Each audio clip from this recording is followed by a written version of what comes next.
And we should be live on YouTube as well. Hello everyone, we got about 10 minutes before they should be getting started. I'll have a couple of drafts and then the games.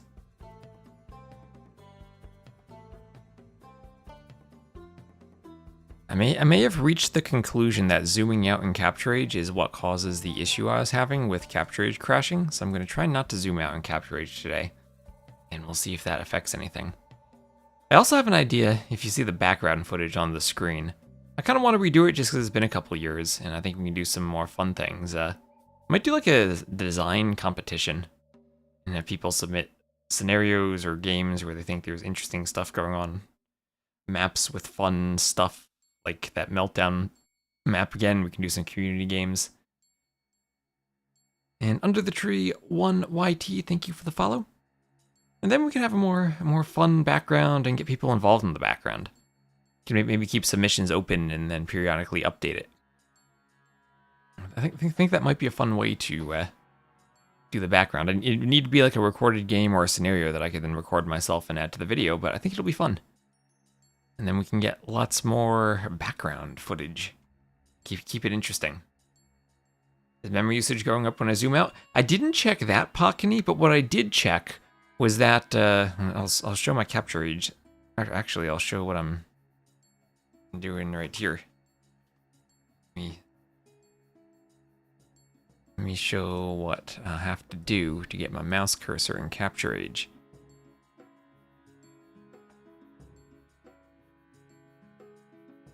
Let's open up VS Code real quick.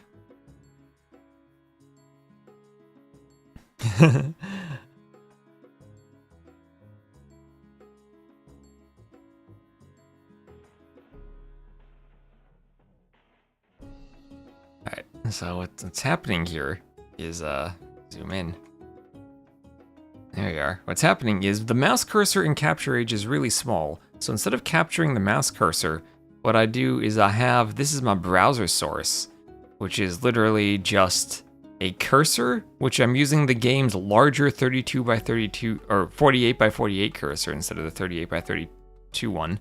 It is absolutely positioned. And then I have this WebSocket that, this is a client, that then updates the cursor position. And to do that, I call into this Python server I have that uses some library. I don't know what this is, but I found it and it gives me the cursor position and sends that to the WebSocket. Yeah, T90 has had crashes too, yes. I think he's probably not streaming at 4K like I am, but he has had crashes too. Yep, totally normal streamer setup. But I noticed that when I zoom out super far in Capture Age, this becomes laggy. Now, there's nothing in these 10 lines of code on, like, what is this? Like, okay, then in these 45 lines of code, these 49 lines of code that should lag at all. Like, absolutely nothing there that should lag. However, for some reason, and I'm guessing it's this Python GUI, maybe I should benchmark it, that seems to lag when I zoom out. I don't know why. The entire thing lags when I zoom out. And the cursor, like, you can see it. You'll see it today. It misbehaves. So I'm guessing that for some reason is whenever I zoom out in Capture Age, is eating up so much VRAM that it's affecting this somehow. But it only lags when Capture Age zooms out. And then if I sat down and I think about it, I'm thinking that all the Capture Age crashes I had also occurred when I was zooming out. So that's my theory, just don't zoom out. So yes, that is what I do to get the mouse cursor on the screen.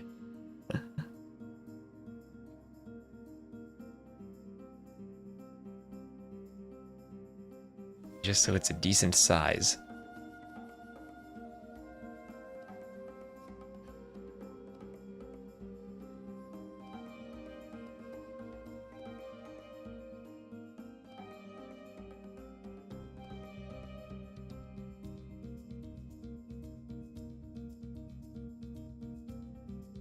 So I'll just keep the captain's mode open and look for drafts. Don't see them yet.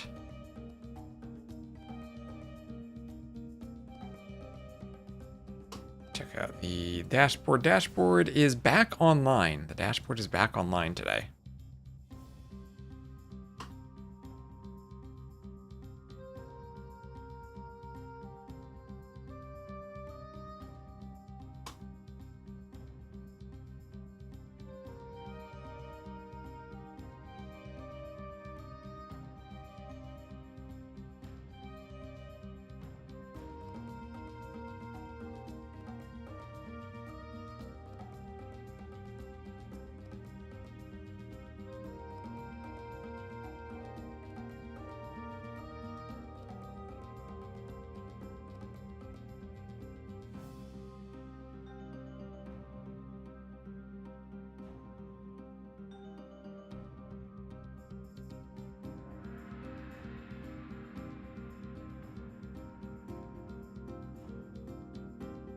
Okay, I don't see the draft yet, but they have a best of 7 draft. And I set up my overlay so that the drafts work. I have a test draft. Are you ready to see a draft with a whole bunch of random stuff? Boom, look at that. Tested my draft, and you can see it, I darkened the background by placing it on top of itself 3 times. So I think the draft shows up much more nicely on the overlay now. And it's not as faint. Is this a delicious show match? Nope, this is just, this is a legit tournament. This is the AoC Classic 2025. These are the finals, or they will be. ACCM versus Tato. ACCM's playing Black Forest right now. And he just started the game 8 minutes ago. ACCM, you have a tournament game to play.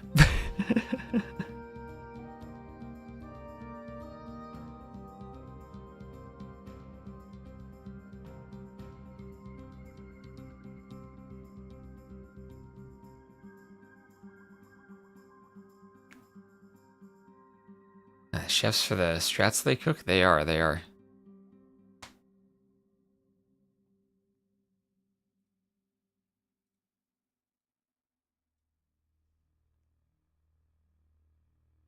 hello, Underil. Do you queue him if he's late for the finals?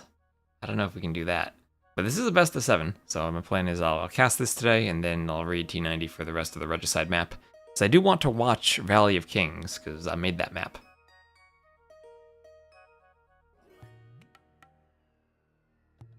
So we'll see how that plays for the finals.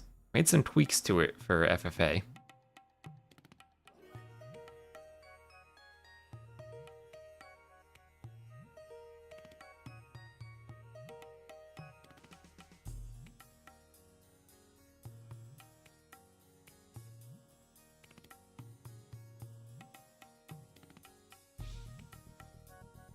I've seen a top player playing so much without streaming. ACCM does stream sometimes. I don't know what his setup's like though. I don't see him stream all the time.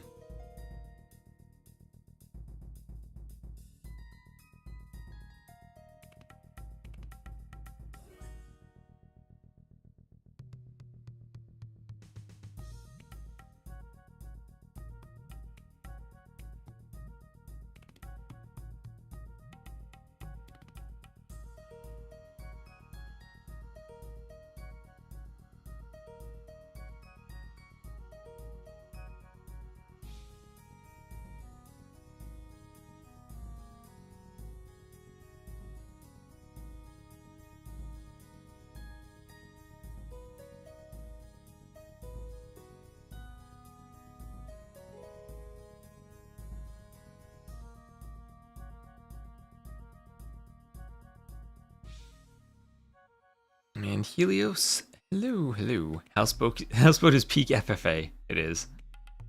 Houseboat is a great FFA.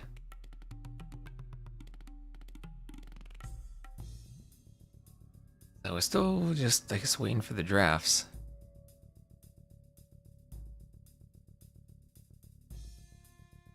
ACCM is needing to finish his Rage Forest.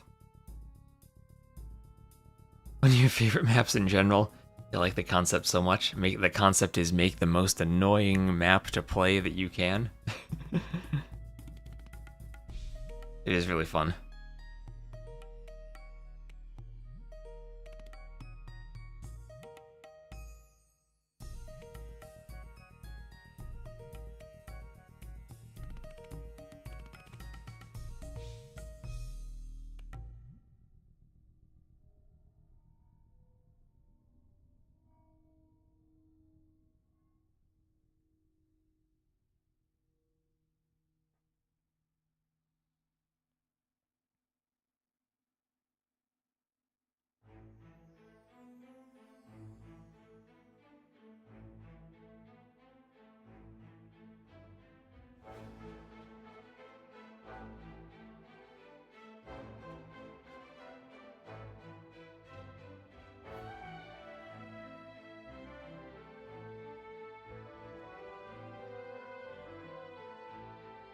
You should make a houseboat song. But that would be a banger. So should we maybe spectate ACCM's Black Forest game?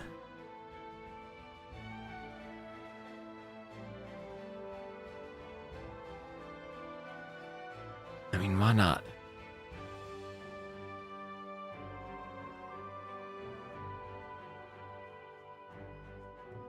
See if Capture Age can handle this.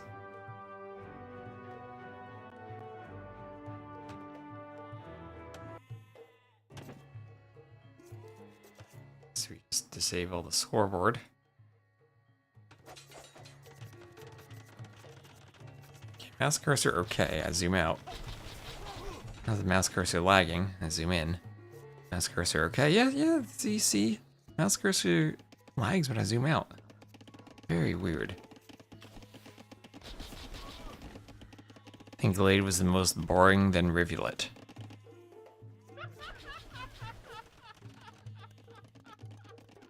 Yes. I'd never actually seen Rivulet before.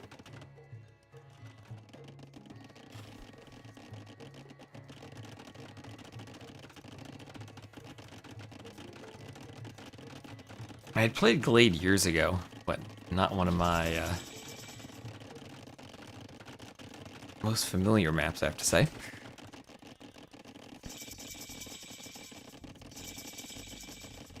If you have 120 gigabyte RAM, it's not about the RAM, it's about the VRAM. I do have 16 gigabytes of VRAM, which is more than Capture Age should ever eat up. And should be more than enough to handle my mouse cursor. I'll have to maybe directly use the Win32 API. That team elo or single ladder elo? Probably 1v1 elo. Or maybe, I don't think anyone would have a 2K3 team game elo.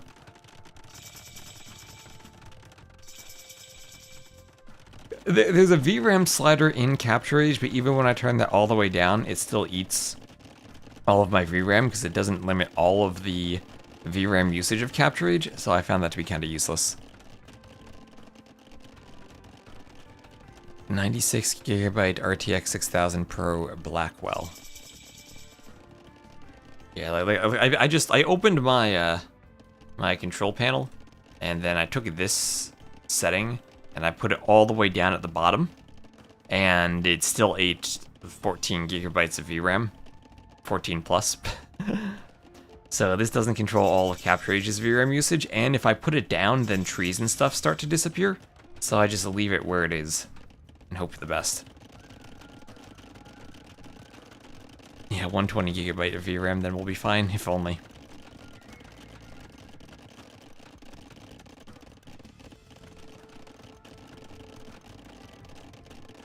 Slider is just a cosmetic placebo? Well, that's not just a placebo. If I do lower it, my trees disappear, like I said. So it does do something, but what exactly that thing is, I don't know. Wherever VRAM it's limiting, Capture Age is continuing to eat other VRAM. Yes, like 16 gigabytes is definitely more than most GPUs would have these days. I did get this 5080 so that we can... Oh yeah, let's look at ACCM. Well, hopefully he dies fast so we can do his draft. I did get a 5080 specifically so that I could multi-stream with AV1 encoding. And Capture Age being the bottleneck is annoying. The GPU has 1 gigabyte of VRAM, yep. A lot of people probably play Age with integrated GPUs that don't even have a concept of VRAM. You got a 3060. If you're streaming, definitely go for the 4000 series, because then you can do AV1 encoding. I always feel like the 90 tier is overkill, because then I feel like it's only bleeding edge until the next generation comes out, and then if you're going to upgrade, well, you gotta upgrade to the next 90 tier again. And you kind of lock yourself into this perpetual expensive GPU cycle. Which, maybe if we had like 10 times as many subs, we could do that.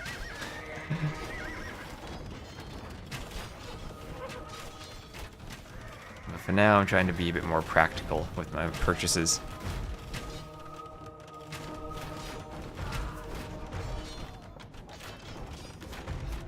I grabbed an on sale 5080.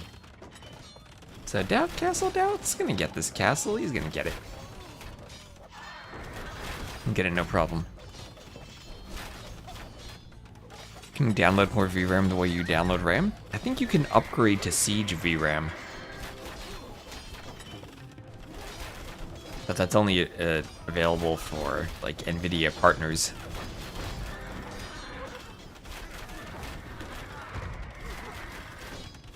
Download a new car as well? Hey, that's what I did with my Cobra car.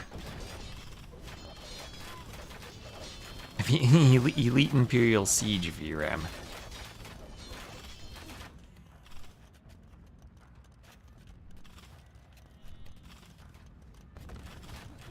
That's the type of unique unit we're missing, a RAM.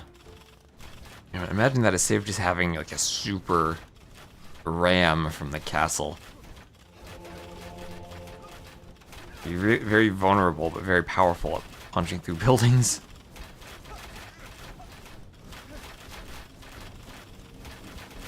You're watching the YouTube wreck of the Cobra car stream? Nice. Now, Elephant's over here. And Semph Ray Arizo, thank you very much for the sub. I'll be a tier 1 sub that counts towards Partner Plus. I appreciate the support, and thank you very much.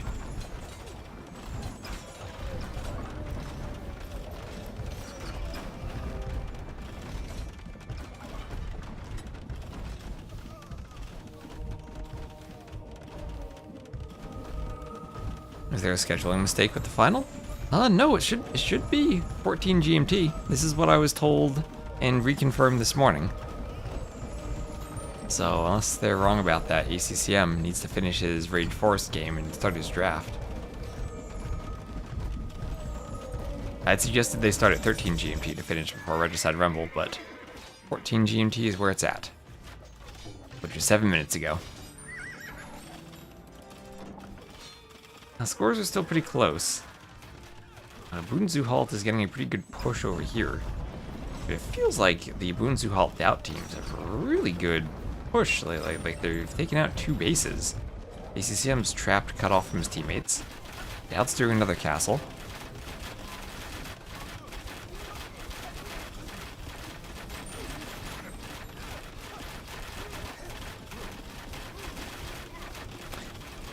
If Hellenic Troy Greece gets added to the next DLC, we can have Trojan Horse. What would the Trojan Horse do? Like, you can garrison in it and then just go through enemy gates? Okay, ram push from Ranatovi. That is a lot of rams. He has downloaded 10 capped rams and is trying to push Doubt's castles. These fire archers, how effective are they against the rams? Oddly effective for archers. Doubt's repairing the castle, trying to repair it. One castle goes down, but so too do some of the rams. Two-handed swordsman inside of them. Fire archers still getting kills here. 7 rams left. Swordsman will die to the archers. Alright, rams actually going down. So Ranatovi trying to save ACCM. Ranatovi trying to prevent ACCM from playing his tournament games.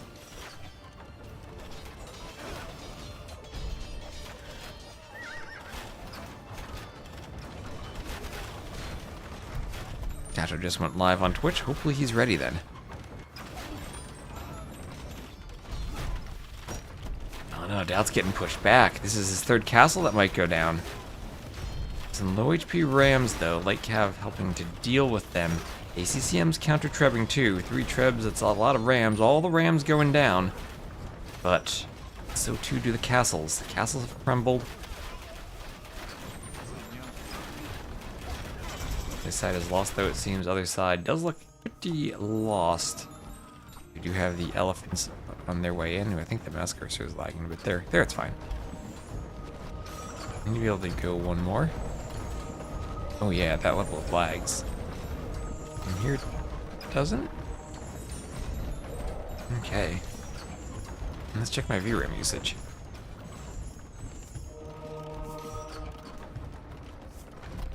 GB, yep.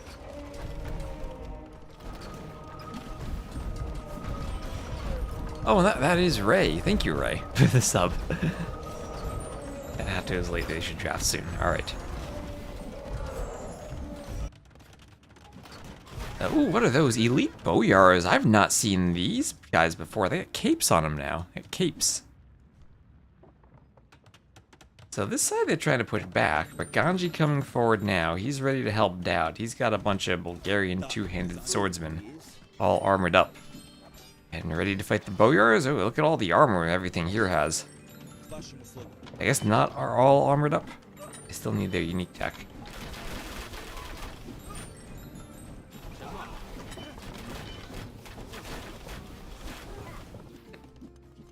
Yeah, staying with the elite fire archers.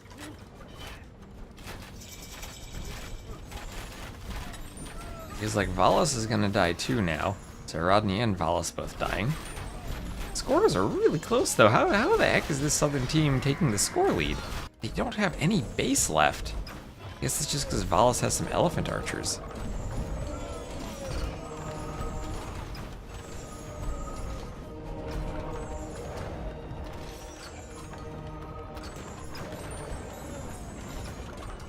Well, conversions.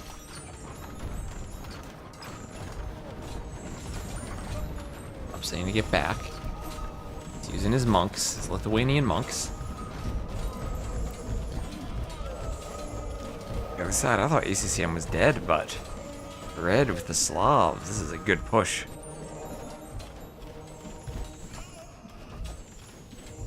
So if usually I think that battle Ellie's all their HP would do well against elephant archers, but maybe not with halbs mixed in. Bengali's looking scary. Complete karambits here for orange.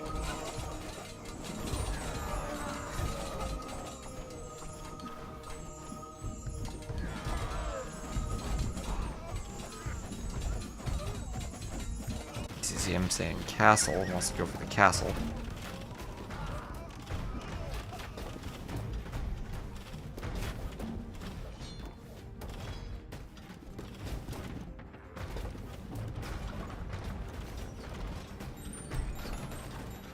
Faction Treb, going for the castle here.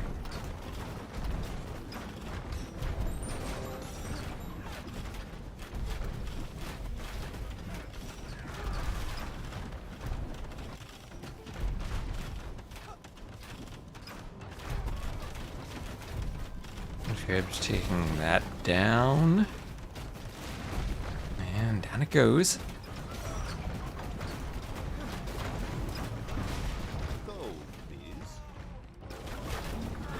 CCM 5 asking for gold. Bunzehalt wants a market. Now ECCM's team is pushing.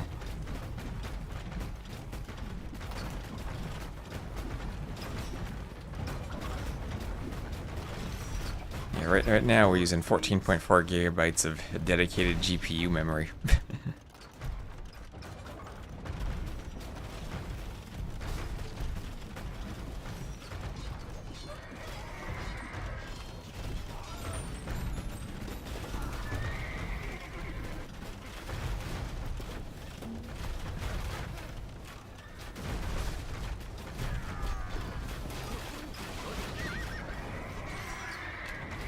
Fire archers still pushing. They seem to do okay against siege. They have insane range. That's not just like a special attack range, right? That actually is more range than a longbow? Like 13 range on an archer is absolutely crazy.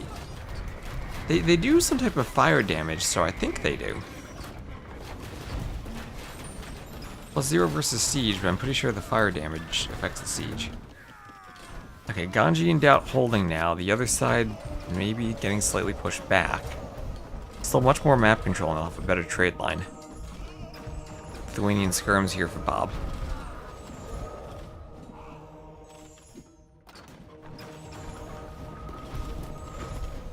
I say I really like the fire archers, best unique unit in the new DLC. Am I casting on 4K? 14 gigabyte. VRAM seems insanely high for AoC. Yes, on 4K. I mean, I could always like keep my monitor at a lower resolution and then just upscale to stream at 4K. That's awkward though, so then I gotta change the size of all my OBS overlays. They're strong against siege weapons. Okay, they did seem to do decently well against those rams earlier, too.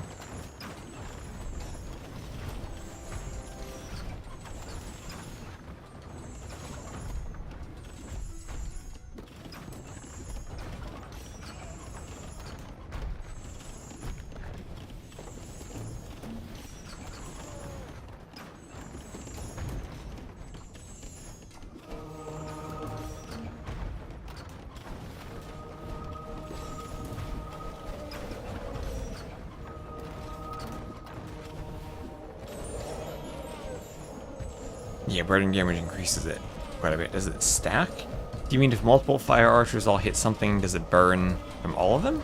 I think so, but that's a good question.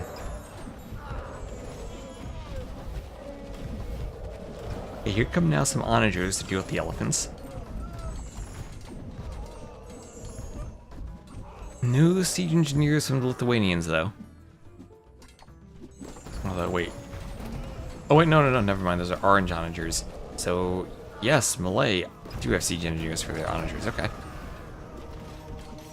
I think it stacks, but that's... But there's a max. Okay. We can experiment sometime. So again, ACCM versus Tato should be starting soon. Tato was late, so ACCM played Rage Forest. And Rage Forest takes a while.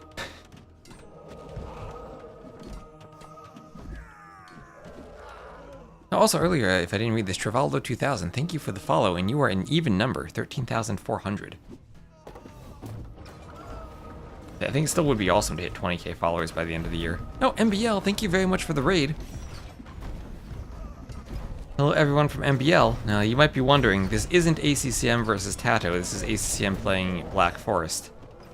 That's because Tato was late, so ACCM started playing Rage Forest. He said dead no space GG, and they're all calling the GGs. So, thank you for the raid. Look at the stats, ACCM, he's the one that matters because he's playing the game, 165 kills. Valos did work with those elephant archers, but it just took too much early pressure on his flank. They could never really recover from that. Let's see, great eco for Abunzuhalt. Or Abunzuhalt. Also the fastest uptime with the Malay. Malay elephants had a lot of them. GG. Now it's time. The game we're actually here for, which is going to be ACCM and Tato drafting. GG, hello Alonzo on YouTube.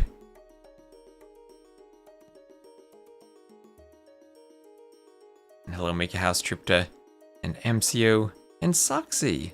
Hello Soxy. Oh wait, this is the wrong scoreboard. This is me testing the draft before I went live. This isn't actually the draft. There we are. That's not their draft. Don't worry about that.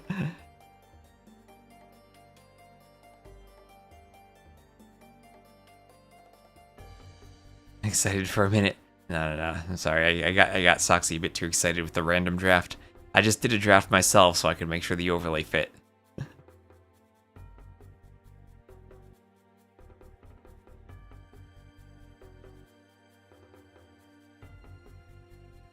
Twitch does not broadcast in 4K. There's a beta for it. I'm in the 1440p beta on Twitch, but my internet doesn't support 4K on both. I'm future-proofing my GPU for when I move and get better internet. Someone was like a caffeine hit. Well, you were awake for the finals then. Isn't it like late at night for you, Soxy? This is a tournament that just uses a map pool featuring maps that were from AoC. Doesn't use the old game or the old balance or the old civs exclusively, just maps, the DE versions of maps that were in AoC, and it's to celebrate the 25th anniversary of AoC. At 12:20 a.m. and Soxy's ready for a best of 7. And then ready for Regicide Rumble. And hello, Enrique. Yo. Yo isn't playing here, it's Tato versus ACCM. And Vlafid 14, I would love if they were to 14. Trust me, I would absolutely love that.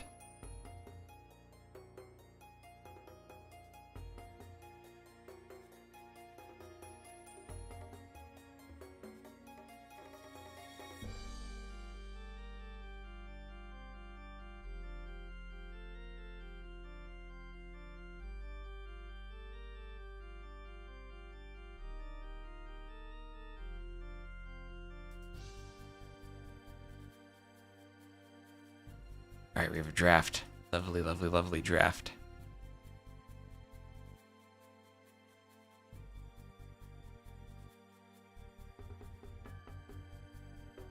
Oh, I will be a spectator. Tato on the left. Usually makes for what kind of map? I mean, these two players always have interesting strategies. So yeah, I never quite know what to expect from them. Tend to cook up different strats.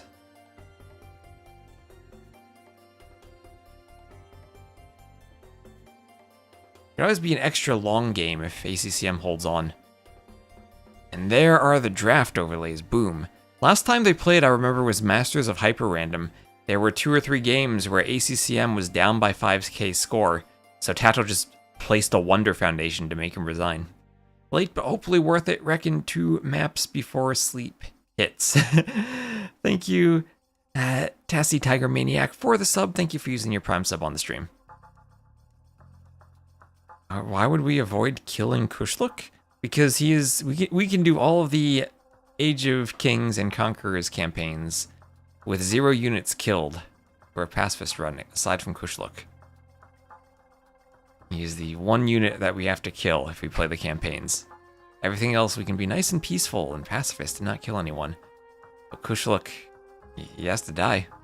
There's just no avoiding it. Look at that nice number, 269 subs. Whoever subs next gets to ruin how nice that looks. Remember, I'm that guy. I'm that guy, of course.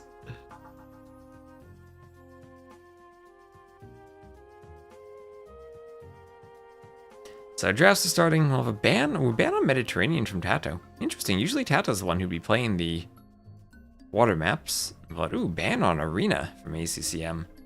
ACCM not having fun.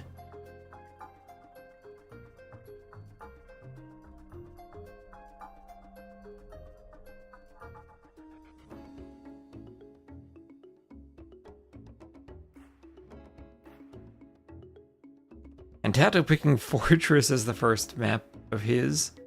Alright, he's gonna stress my capture age. And Nomad for ACCM. I think I'll be fine to cast Fortress as long as I don't zoom out. I'm gonna try that. And Arabia. Is the Lego Cobra car? It is done, it is done. I posted a photo in my Discord if you want to check that out. I have the stream from the other day if you want to see it at the end of the VOD. ACCM is used to playing at this time. Trust me, ACCM is ready for a game that drags out. Then Islands for Tato. Alright. Usually a great map for him.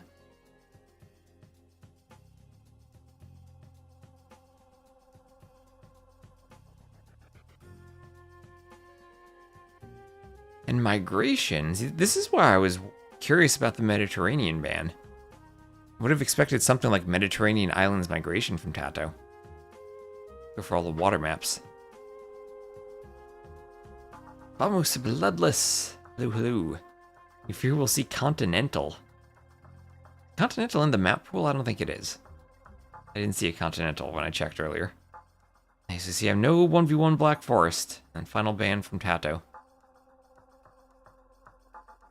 I know, Arena ban makes me sad.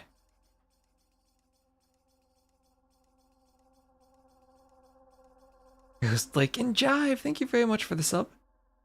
Appreciate the support for 21 months. Who's the favorite? I'd probably say Tato, but it should be very close and very competitive. Ghost Lake will be game number 1 then. So Ghost Lake game 1, Fortress Islands and Migration for Tato, Nomad, Arabia, and Gold Rush for ACCM. And now each player has 7 Civ bans. The bans are mutual, so both are mutual and blind, so both players will do their own 7 bans, and each of those bans will apply to both players. We could have 7 bans if they all ban the same civs, or we could have 14 if they all ban different civs. Kushluk woke up and chose violence. He can't be spared. He can't be. Well, is the music? The background is all tracks from AoE 1, DE, AoE 2, and Age of Mythology. Yeah, Ghost Lake can be a very boomy late game map.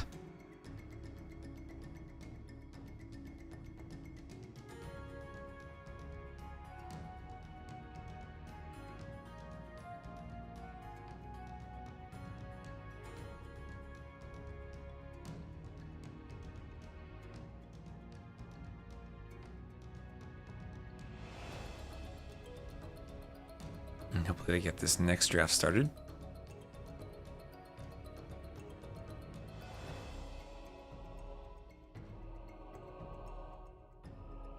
And there they go. Civ banning. Like Ghost Lake Hustler running across the ice has a Charge of the Light Brigade vibe. Maybe that's how we can change Ghost Lake. Maybe the ice could make your unit slip and slide around.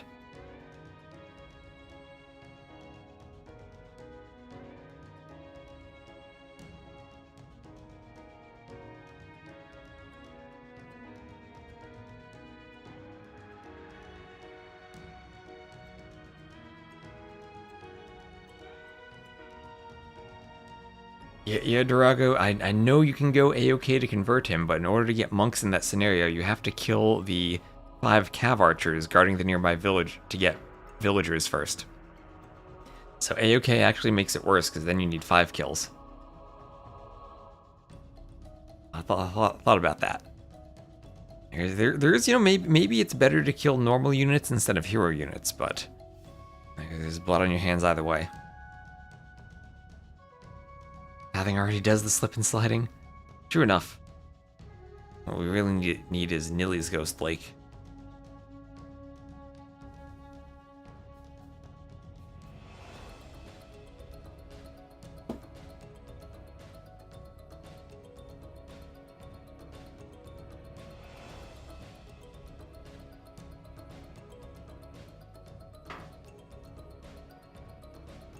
Bands are blind? Yes.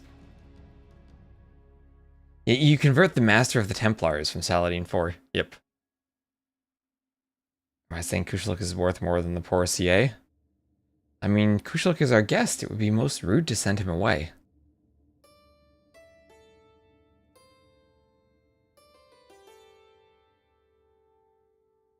Alright. Actual civs this time. Look at those bans. Mutual Bohemians ban. And is that it? Only one mutual ban? Oh, and Portuguese. So two civs banned by both. Italians first pick from Tata with all the water maps. Might see a Dravidians pick. Oh, and Chinese too. Okay, so Chinese, Portuguese, Bohemians. 3 at the end for ACCM, all banned also by Tato. Other bans then Byzantines, Cumans, Mongols, Khitans, Khmer Japanese. Oh, and Khitan's a mutual ban too. And Khmer Japanese and Persians banned. And thank you, Taro Toxism B, for the follow.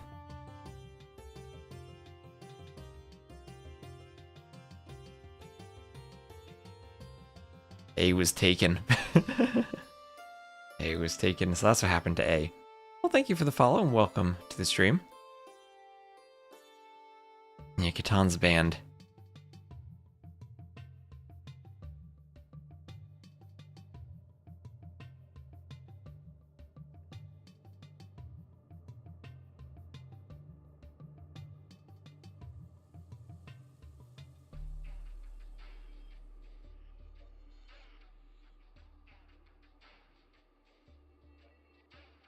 And so Italians, Burgundians, Vietnamese. So it feels like this is Italians goes for islands or migration. Burgundians is for fortress then. Bengalis could be fortress for ACCM, so we might see that Burgundians-Bengalis fortress matchup. And Georgians pretty flexible. Yay, Bengalis. Bloodless is a Bengalis fan.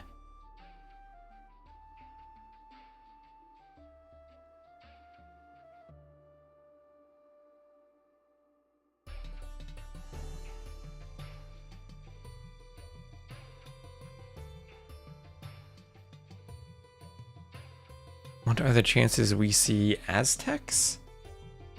Ooh. Quite low, I would think. Doesn't feel like a map pool for Aztecs? Maybe for Arabia? Or Gold Rush? Are you thinking Aztecs for Gold Rush? That would be an AoC pick, Aztecs for Gold Rush.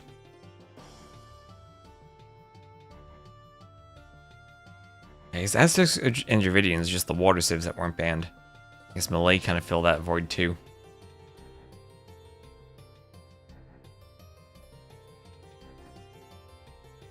Because, yeah, right, just if you see Aztecs, you counterpick with Incas. Which just kind of suck some of the air out of their sails.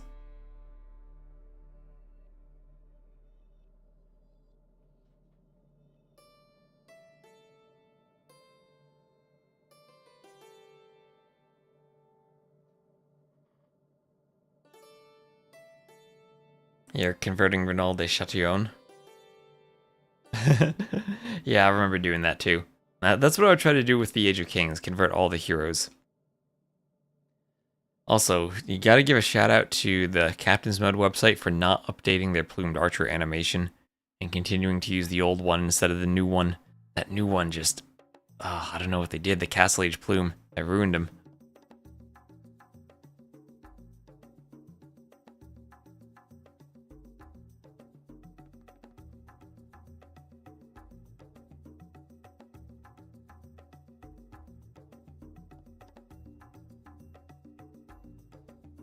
Yeah, and in Saladin 3 converting him. And thank you, Lonely Shadow, for the follow. Incas still feel like the most well-rounded Eagle Civ. Feels like in the American Civs, they're the easiest to play, and just if you go heavy for Eagles, the Slingers come into play.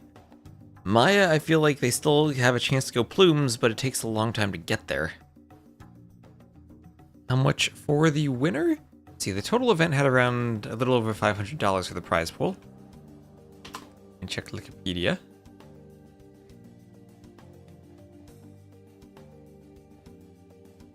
Some DuckDuckGo searching. And there we are. So, second place is 85 euros, and first place is 135 euros. And I'm reading the prize pool in euros because in USD, second is $99.37, first place is $157.82. And those numbers are not quite as round. The prize pool is a total of 500 euros. Hello, Bullmeister. You still contend this is too many civs? Hello, Max Torben, 123 for the follow. You mean just in the draft? Or in total? Cents are definitely round. That's true. Oh, yes, if someone wanted the randomness, we did random the Woo at the end for ACCM. It feels like a darn good civ to random. From what I've seen from them, from the GN Swordsman. Didn't Hera put the Woo as like one of his top civs on Arabia in the tier list he just published? ACCM was probably like, yeah, I got 7 civs, I don't need it anymore. Oh wait, no, never mind, not the Woo, the Way. Ah, that was the interface. The text was too small for my old man eyes to read. The Way he random. He already had the Woo picked. He random the Way. The eye sticking up there looked like you for a second. But no, he random the Way. Okay. Yep, you're probably not going to use the Way anywhere. I had seen them used on Fortress before.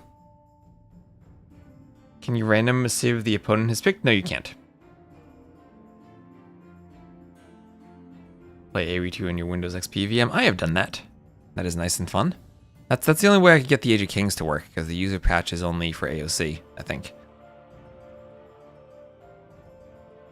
So, but yeah, once again, that is total 500 euros for the prize pool. 27% to first place and 17% to second place. That's 135 and 85 euros. So Tata through the tournament has recently beaten Running and Chart. ACCM went through Classic Pro and U Pudding. Both of them winning those sets 3-0. So this should be one of the more competitive matchups we have.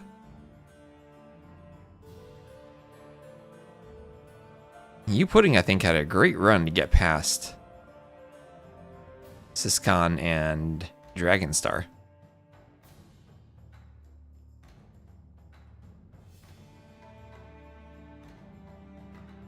That's the Way.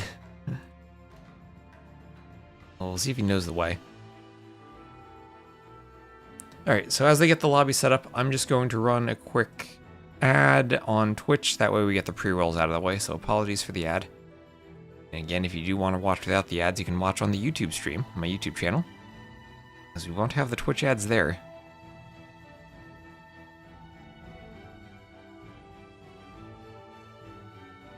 They're not going to play on AoC, no. Yeah, AoE 1 works on Windows 10, Windows 11. No patches or anything. You just put the CD in and you play AoE 1. I've not been so lucky with AoE 2, but AoE 1 definitely works. Oh, nice cartographers. Logo Bloodless. And hello, HQ. How are you doing?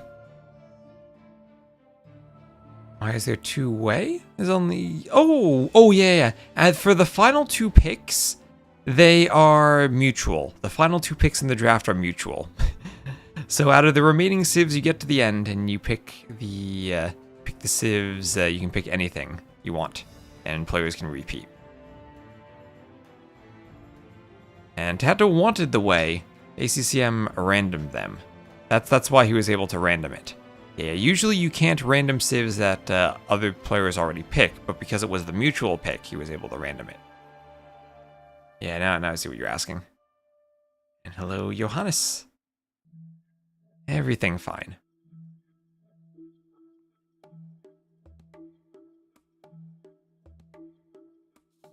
Alright, so just gonna look for them to get the lobby.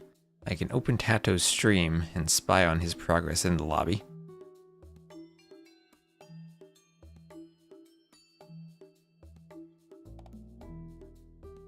Which he's not in yet.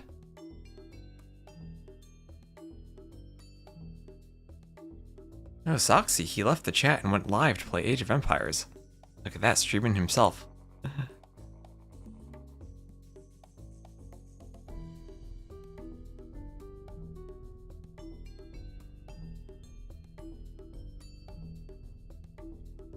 Yep. Oh, and Ray's sending me the lobby codes? Lovely.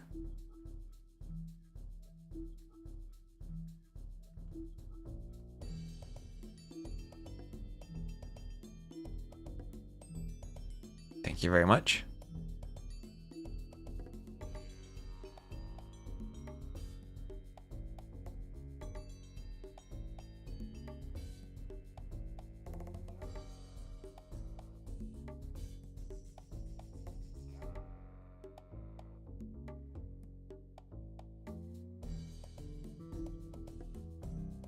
Let's see, the URL helper isn't opening that in AoE2 though. Maybe they reset the lobby.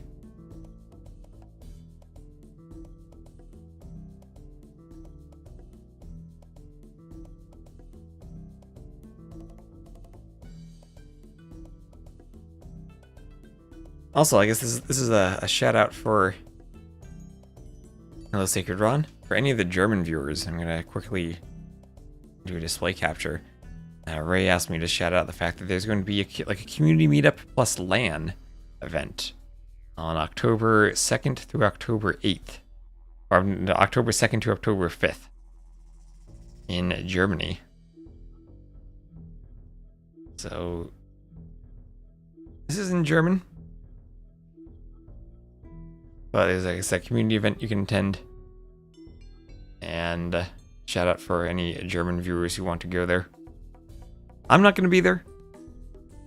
But I will be in Germany later in the year for another event. But yeah, they're doing a LAN, and you can check out Age LAN. What is the actual website? The actual website is agelan.de. if you are interested in that. I'll spam that in the chat in case anyone. They're gonna have a community tournament or some type of event there. There's no like big tournament around with it. But what happens if I click get a ticket? What are the tickets? Only 81 out of 120 tickets with seats left. Thank you, BK Wierm, for the follow. You can get a Sitzplatz ticket, a Gäste ticket, a Sitzplatz ticket, Abendkasse. Ooh, you can get an Abendkasse.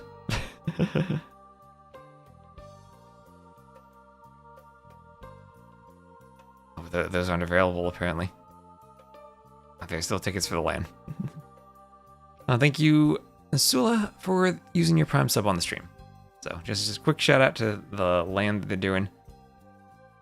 If I lived in Germany, I'd be going to German LANs. There'll be a Regicide Rumble type of tournament there. Ooh. So get ready to protect your kings.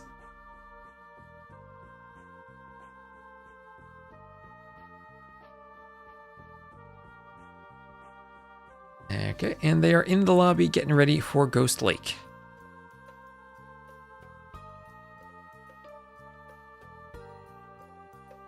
This is such a peculiar drafting method. I understand hidden picks at the beginning, but why hidden picks at the end?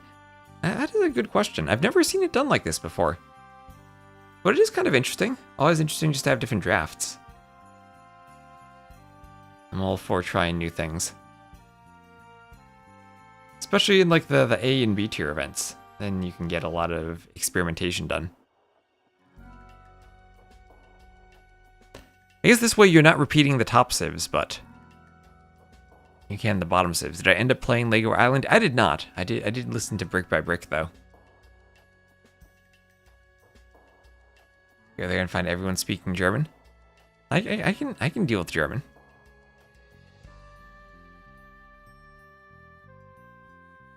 Okay, Tato is up rehosting. Trying to find the lobby. If I don't want to join, I just want to spectate.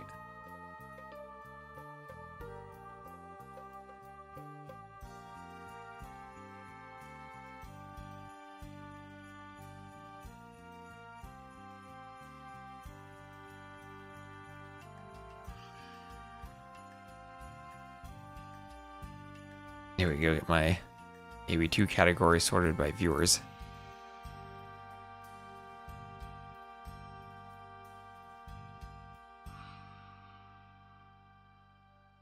Okay, Tato's in the lobby again. Picking a Civ, and hopefully we're ready to go. This is Ghost Lake and it is ACCM, so this might take a while. Yeah, I did see Tato got kicked around in Regicide Rumble, yes.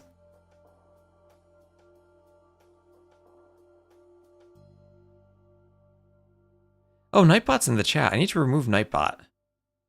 Because I only used it for a giveaway, and the giveaway is done. Why does it say AoC? Because the tournament is the AoC Classic, and I didn't see a logo for the tournament, so I just grabbed the AoC logo and used that. Okay, for some reason the game didn't launch from the dashboard, but I see it started. We have a 2-minute spectator delay, and then we'll get going on Ghost Lake. It'll be the Woo for ACCM and the Malay for Tato. And hello, Ring Lord, how are you doing?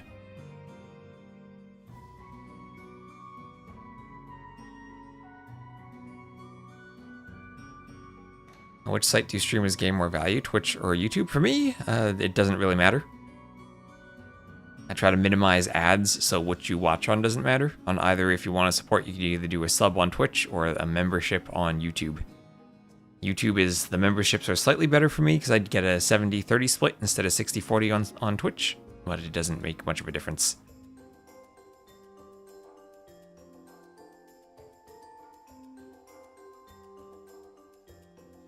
Can you believe how he cast the Diplo games? Diplo's great because there's a story that goes on and develops between the players. And Nate Diesel, thank you very much. Appreciate you. And Char, why is it called AoC if they have the new civs? Because they're using the maps that were in AoC. That is why. Why do I get a 60-40 split on Twitch? If you have 100 subs and gifts and primes don't count, and you have that for 3 months, then you get put on the 60-40 tier. The default is 50-50. Then there's 60-40, and if you have 300 subs without not counting gifts and prime, so then you're on the 70-30 tier.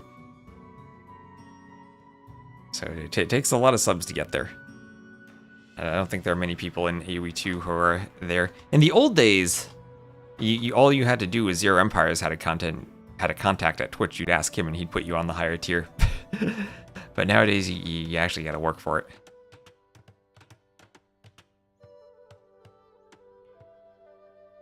All right, so enable the scoreboard. This will be a best of 7. This is the AoC Classic 2025 Classic meeting in terms of the maps, and these are the finals, and these are live. Everyone else, sometimes they ask, are they live or rec? They are live. And it is Ghost Lake. We shall start off with ACCM playing as the Blue Woo to the north, and Tato playing as the Red Malay to the south. Diplo games better than the Superman movie that was released. Gotta be a super Diplo to play Diplo games. So, who won the sheep war? Let's see. 2 sheep there for Tato. Total of 4 there. ACCM grabbing 2 more. There, I think 8 in the middle. So 2 sheep unclaimed, but ACC, I'm going to come over and lame 2 of them. Thank you, Heaven Downfall, for the follow. And then 9 and 10, 11, 12 over here. So right now, 2 and 2 on each of the sheep. These 2 still in play. Tato might get them back. And there he goes. Yep, just the maps that are classic. Why 4-minute delay? What do you mean 4-minute delay? There's a 2-minute spectator delay, which is kind of standard for tournaments. I don't know where you're getting 4 from. Oh, and Filter Coffee, welcome to the Cataphract tier on YouTube. Thank you. And pretty soon I'm going to be doing I think early access to YouTube members for videos. So, oh, and Varian resubscribed for 9 months at tier 1. They've been subscribed for 23 months. Good morning. Hello, Varian. Hope you are having a wonderful morning. We should get a Mayan war on this. Yeah, exactly. Sato knows. Mayan mirror on Ghost Lake. That is classic AoC. Everyone is registered at Rumble 6. That starts in about 75 minutes. They're going to have 2 matches today. First is the players with the most king snipes, and then second is the players who have won each of the previous games. And I'm excited because they're using Valley of Kings, which is my map for the finals, so I'm gonna be excited to see that. Yeah, Plumes Siege Rams, that's the play, right? Plumes and Siege Rams. You don't really see Siege Rams used these days the way you saw them in AoC. What happened with the payout drama for TCT? I don't know, I have not really been following that.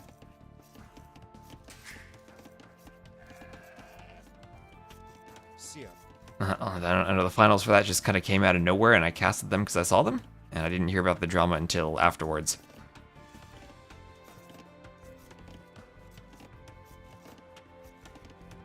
So deer being pushed in from Tato, mill going up on the berries from Tato too, as the Vills take the boar under the TC in the middle.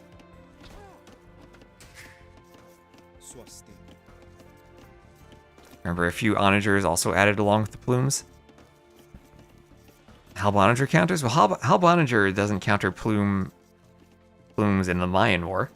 I think it always is a question whether you wanted rams or onagers, though, for the Maya.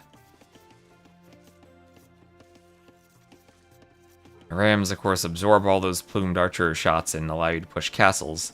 Onager is a bit more defensive.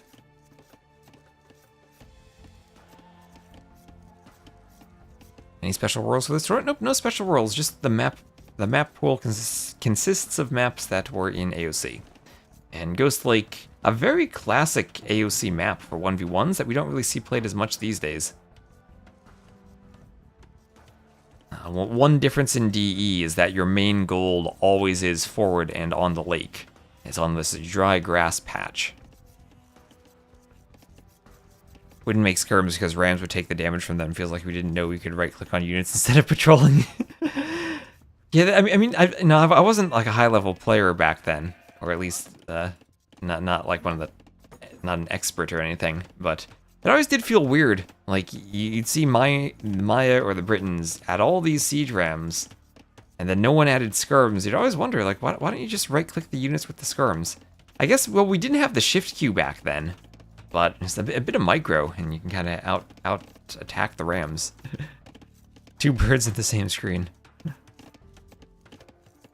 Got to 1400, spamming Kumans on it.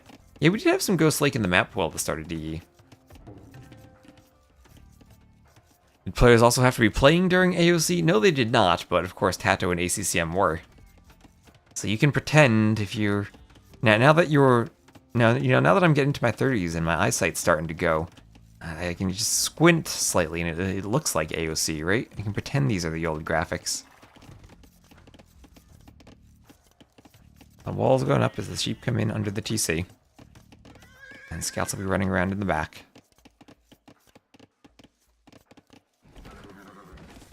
Ooh, nice gate, but not going to do anything as ACCM still has the hilltop. Tato with the age advantage, though. Or, nope, actually both up to feudal. Tato slightly with the age advantage, but only for 2 seconds. Started playing multiplayer in your college, and this map would be 4v4 King of the Hill. Oh, King of the Hill on Ghost Lake is weird because the lake doesn't let you build units in the middle. Even Sebastian played Vrubly. Even the young ones played Vrubly.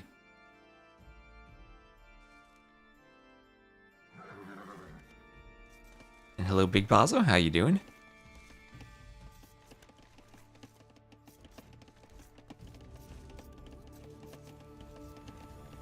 Target specific type of unit. That's kind of baked into the units themselves. Like siege weapons, like rams or trebs, do prioritize buildings. There's always that trade-off where you add more controls and all of a sudden you're filled with buttons and you spend more time pressing buttons than controlling the units. Did Lewis play on Voobly? Was Lewis born during Voobly?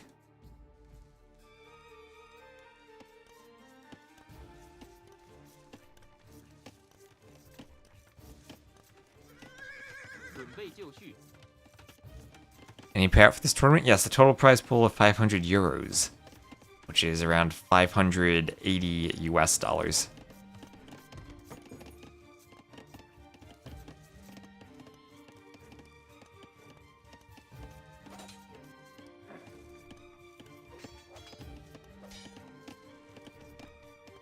Kingstone, was he on Voobly? I'm pretty sure he was on Voobly. I remember that name from a while ago. Yeah, Happy Leaves was on Voobly. Yeah, we had a spectator dashboard baked into Voobly. Back before the Capture Age days, when oddly enough, back then I needed fewer windows to stream than I do now, even with all the windows Voobly had.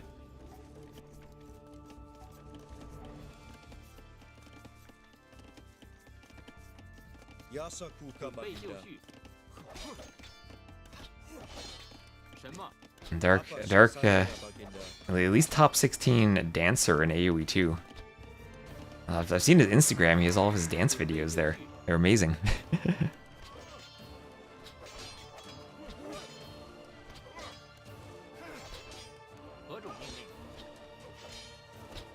So, Men-at-Arms on the back of the hill, being cleaned up. So, Men-at-Arms, counter Men-at-Arms, not much damage done. 0-0 eco KD. Tato cleans it up, has a few archers. And Wu versus Melee as Tato is now walled up. Wu will have the fire archers, so they are a good archer civ. They of course get that food for their military production bonuses, so nice to add in the archery ranges. And the fire archer, which does damage to buildings, is their unique unit. What's the toe on Voobly? I'll have to ask Sato. No, I mean Dark is an actual dancer. Not just someone who makes the units dance, is an actual dancer.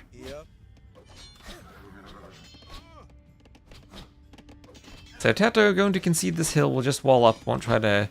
We'll lose one man-at-arms with 3 HP.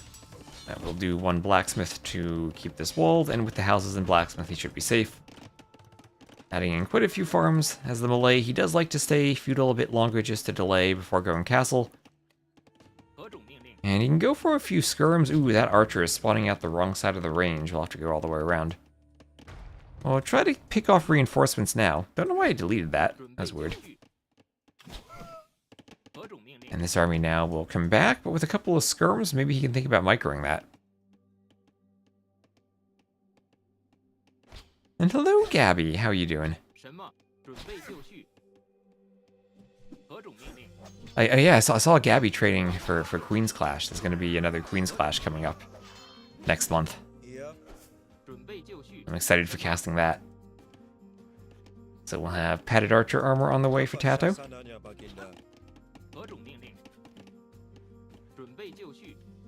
As the archers and men-at-arm comes in. And yeah, ACCM dominating these fights, even with a couple skirms added for Tato, but just a few skirms here and there. Keeps this army away.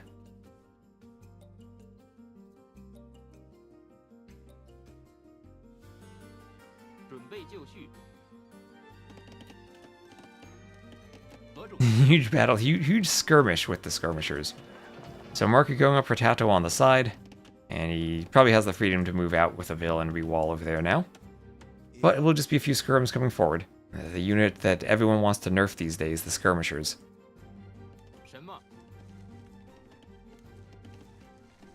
Oh, and also earlier, thank you, Mompiao for the follow on Twitch. Thank you very much. And one Man-at-Arms running into the skirms. So Castle Age clicked now for ACCM. Didn't have Horse Collar throughout Feudal. Neither did Tato. Leary old? Don't tell me Leary's old. That makes me feel old.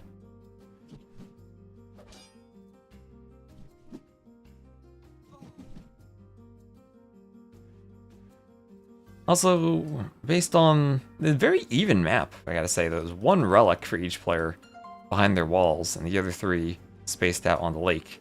A couple of sheep that still weren't found. How do longswords do against Gen swordsmen? Longswords do great against them. So the Gen swordsmen have the shock infantry armor class that the Eagles have. So longswordsmen are a unit that gets bonus damage against them. The problem on something like Ghost Lake is it's so big you might not be able to use the longswordsman effectively.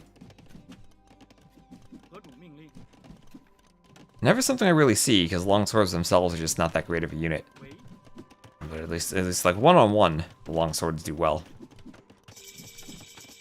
Oldest active AoE2 player on Wikipedia is Mem, really?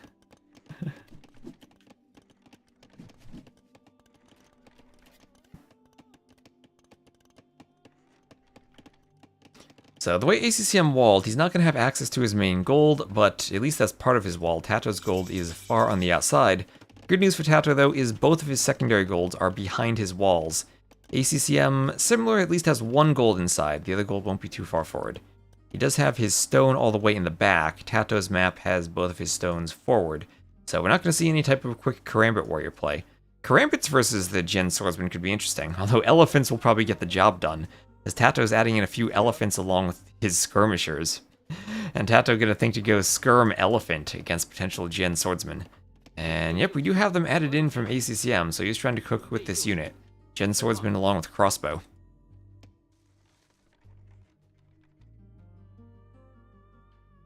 Memb is experienced at being 25, to say the least.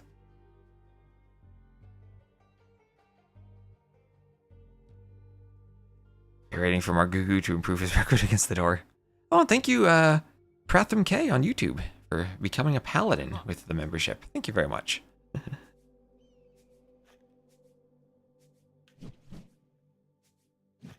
However, the Wu have great monks. They have redemption, and they have atonement, and they have sanctity. They have everything aside from block printing, and well, no heresy. But great Castle Age monks. They fall off a bit in Imp. Only discounted elephants is so Tato? That it is. Where are the elephants? They're just hiding in the back for now. Monk, elephant, skirm for Tato. Skirm's trying to keep the crossbows away.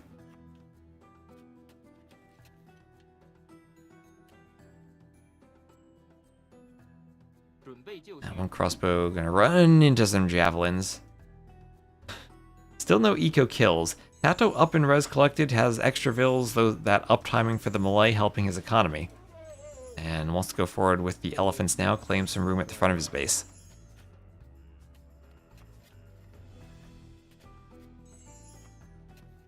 Phosphor improved a lot. Is Phosphor top 50 on the ladder? As he's definitely not like, top 50 in terms of tournament play. But in terms of just running strategies out on the ladder, he might be able to hit that area. How high has Huang gotten on the ladder? Because I know Huang sometimes gets pretty high too. He plays so many games. So, Skirm's moving forward first for Tato. On the right-hand side, Tato is walled. ACCM maybe thinking about breaking in with swordsmen and crossbows, though.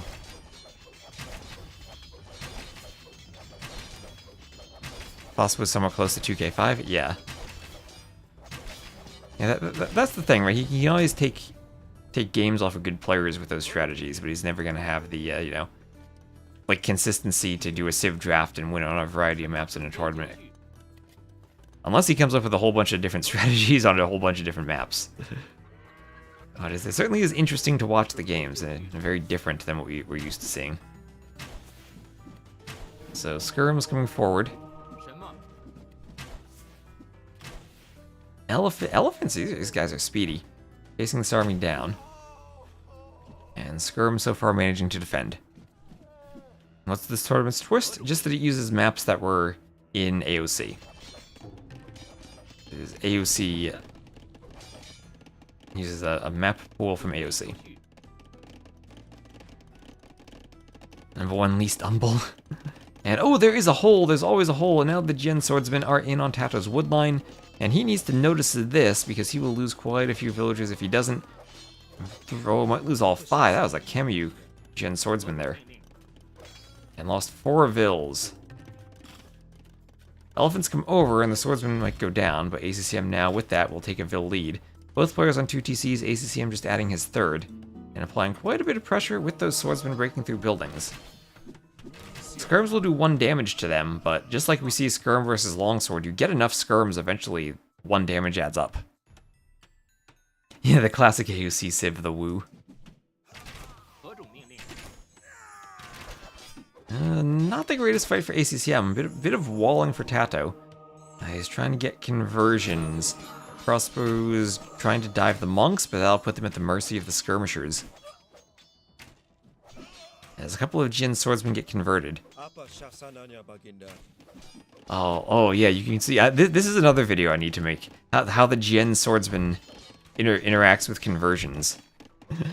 Because it heals when it's the Woo, but whenever it swaps HP, when it gets too weak or then heals back up, it changes to be your specific civilization. So if you're Malians and you cross that threshold of when the HP changes, you actually get a bunch of extra Pierce Armor if you convert it. But you lose the healing.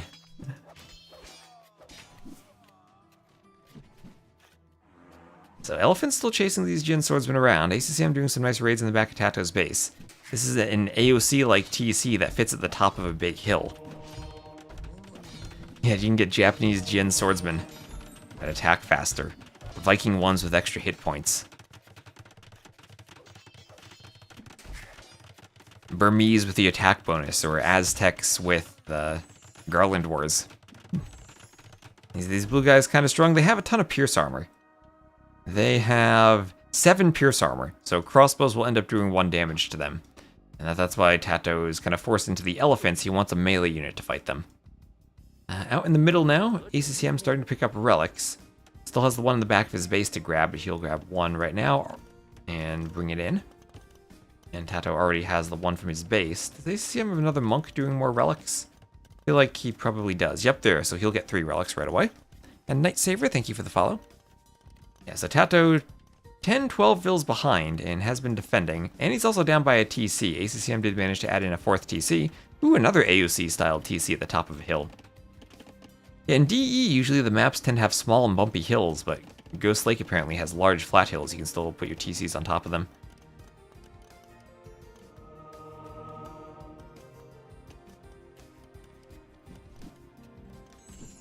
Team game and friendly conversions are allowed. I don't know if we can actually mod that into AoE 2. That'll be fun for a show match at some point.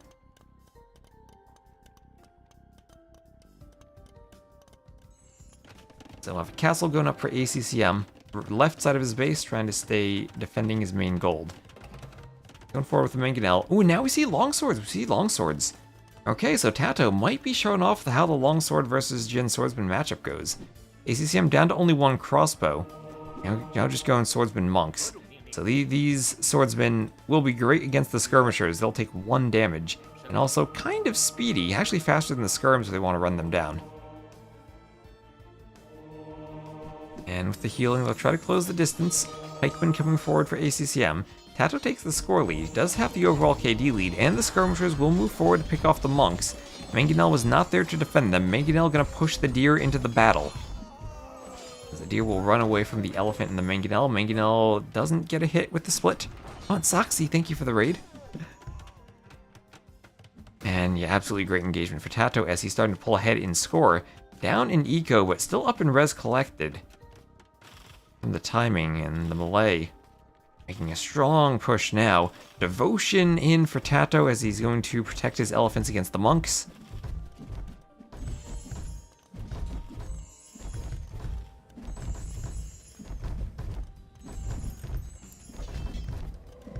Is this advanced technology? The spectator dashboard is the most advanced of all technologies. We wouldn't be able to stream AoE 2 without it. So Malay trash 2-handed swordsman, he needs to get there first. The rubber trash two-handed swordsman is locked behind force levy, which is his imp tech, and it's a very expensive one at that. 850 food, 500 gold. But if that does come in, swordsman could be very nice. So after all that nice raiding ACCM managed to do early on, he is now getting pushed on the front, and Tato will be dropping a castle right on his face on top of that main gold. And then ACCM will have to struggle. He's already mined all of the gold he had placed in his base at the start, and moving out to a secondary gold on the right-hand side only has but a TC to defend it. Tato moving in with mangonels ready to besiege that TC, even try to knock it down with elephants. Leave for 2 minutes and come back to this, and then come back to elephants. Maybe we'll finally see someone use the militia line against Gen Swordsman as intended. Tato, I mean, he's done the upgrades, right? He has 2 long swords. Where are they? Ooh, there they are. They're there. He's a converted Gen Swordsman. Oh, watch the HP. When it goes under 45 HP, it will lose HP. Yep, and it loses the HP now. It doesn't have any more regen. It's now a melee Gen Swordsman. It's like that video I had where the villagers, if they have loom, but then when you convert them, but you don't have loom, when you swap tasks, they lose loom. I don't know if they ever changed it, but if you had like 1 HP and you got converted and swapped tasks, you could actually kill the villager just by switching jobs.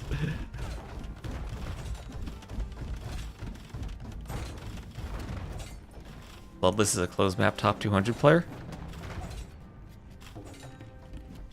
I don't know what Bloodless's ranking is. He's a really good closed map player, though. He's always playing in the clown tournaments.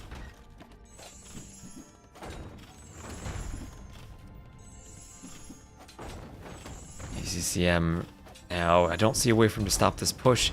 Tato now taking the Vil lead. He's not even that far ahead in res collected, but now I don't see how these elephants get stopped. It's 16 military to 40. And if Tato needs to, he can even add in karambits. Karambit warriors should do well against the Gen Swordsman too, I'd guess. I think they have an attack bonus against the Eagle Warrior armor class too, the now shock infantry armor class.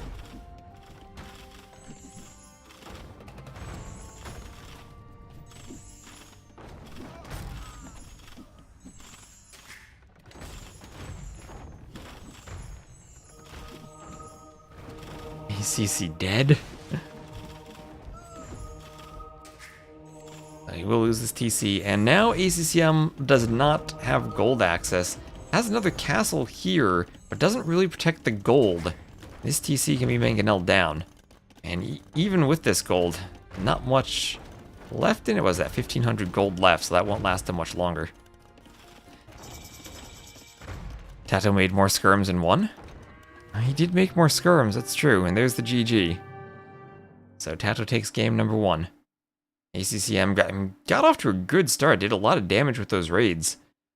But I guess one thing while he was raiding, he was also losing units. And KD at the end was good for Tato, but you just look at maybe the military count graph throughout the game.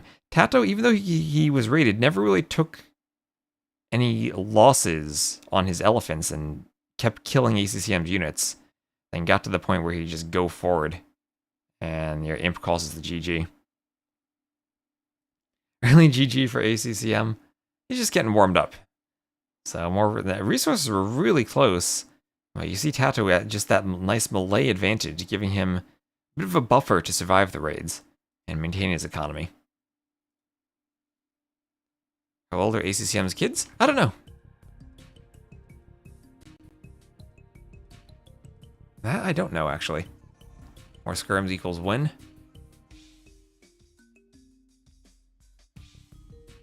That's how it usually works, right? So that's Tato winning Ghost Lake.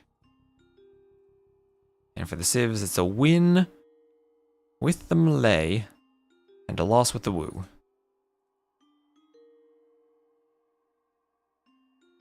Well, this is not top 100. We were talking 200 on closed maps, though.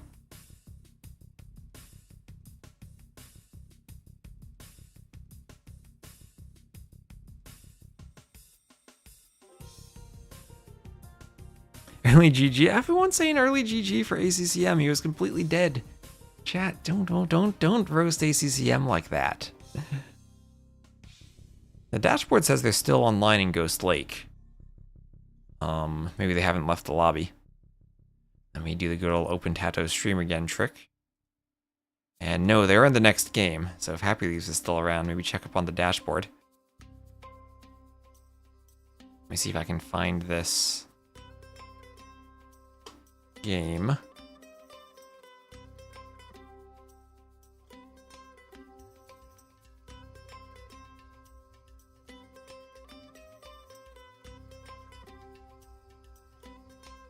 Yep, and join it easily. Problem there.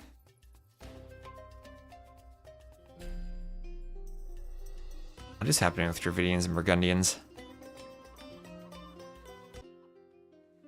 Alright, and the next map will be Nomad. Nomad. ACCM picked Cyan, my favorite color, but I'm going to put him back in... What color was Tato last game? Tato was red, right? So they must have swapped hosts. So I'll maintain their colors for the first game. ACCM was blue, Tato was red. He was completely dead before ACCM, still early GG. God, chat. This is ACCM. Thank you, Elekonk, for the sub. Thank you for using your Prime sub on the stream. And thank you everyone for tuning in. Between Twitch and YouTube, we have around 900 viewers for this. So glad you're enjoying some AoC Classic 2025, celebrating the 25th anniversary of AoC. What happened to AoC's anniversary with Gamdom? Oh, I don't know. Or his relationship with them? I have no idea.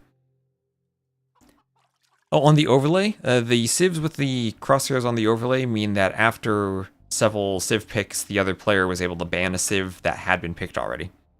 Okay. Who is hosting this? Ray is hosting this. Ray 200. Do you remember my first stream? I played a custom scenario on that first stream. I remember that stream. Varian's one of the founders. What happened to his relationship with AoEbuilds.com?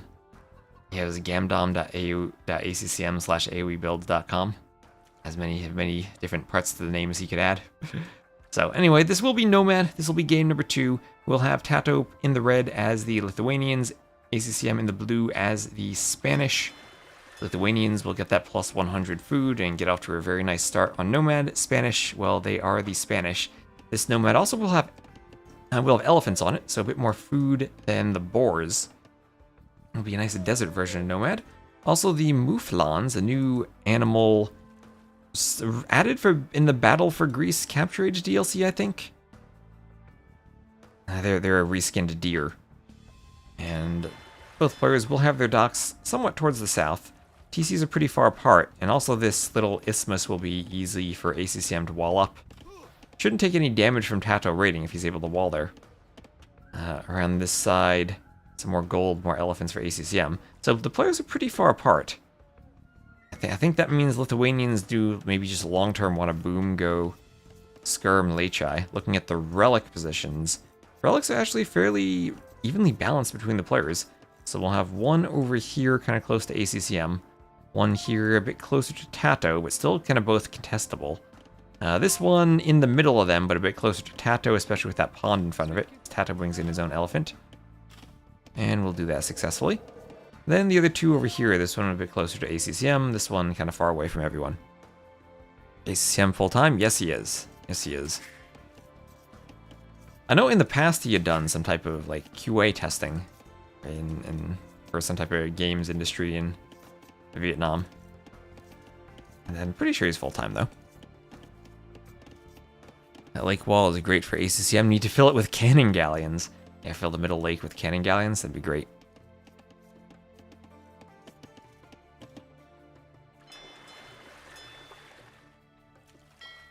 So a couple of fishing ships out to the side for Tato. 3 fishing ships. Where's the third? Oh, down here. There it is. 3 fishing ships for him. Slight advantage in numbers over ACCM. As the Lithuanians start, you can put more vills on wood. Don't need as much food right away to keep the TC running. Missed ACCM early morning streams. I always have my favorite streams. My favorite streams are always the Slam streams at like 3 a.m. I wake up, see Slam playing some Black Forest. I just listen to his vills chopping wood, and I go right back to sleep.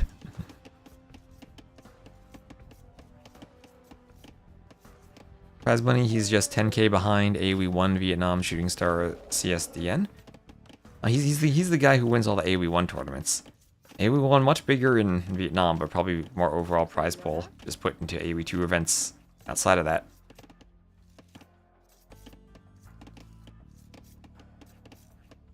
It'd be harder for him to expand. Yeah, I mean, there are pros and cons to the Middle Lake, right? It does usually restrict your boar or elephant locations, but he did get 2 right next to the TC.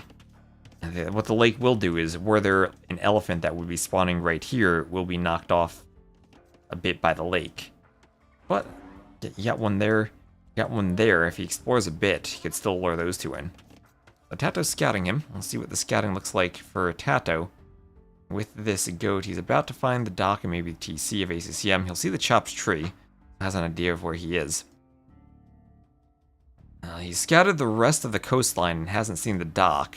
So Tato will roughly just, based on eliminating that, know where the dock is, and he will see the landlock. This map script in DE currently does have the AoC era landlock on Nomad. Take a look at ACCM's scouting. He has found Tato's dock. You'll know it's right by that house. Sheep was captured by the Dockville. And he did not scout Tato's TC, but maybe he lost a sheep around here? Tato is just TC kind of up there. Maybe he has an idea of where he is. It's the better civ here. I do still think Spanish are the best civ on Nomad, but Tato has, I think, the start he wants, where they're pretty far apart. And he also has a decent map to defend against conquistadors. He can wall there, wall here and here maybe. Maybe just Mindstone, get a castle on that gold. And Tato's problem is going to be gold, though, as out here is his other secondary gold. So he has 2 golds that are both far from the TC. Tato is Spanish, but ACCM took the Spanish civ pick. Spanish versus Spanish. I know it's a Spanish mirror matchup.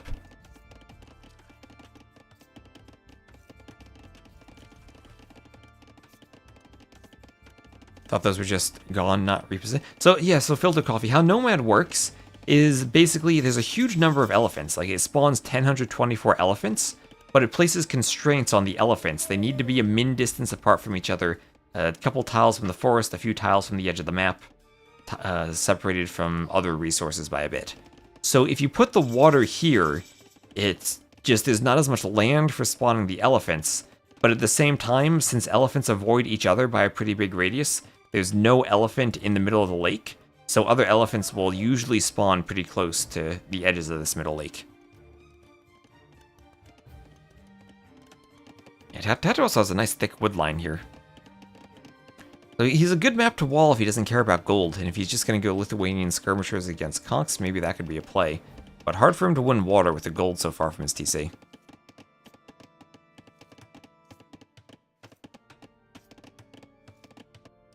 See? Some more walls going up for ACCM, and he's going to look to wall the entire map. He's going to have a huge wall. So Tato forward on a mining camp and an outpost, and ACCM messed up his shift queue and did not finish the wall, so he left a hole. There's always a hole, and here it is.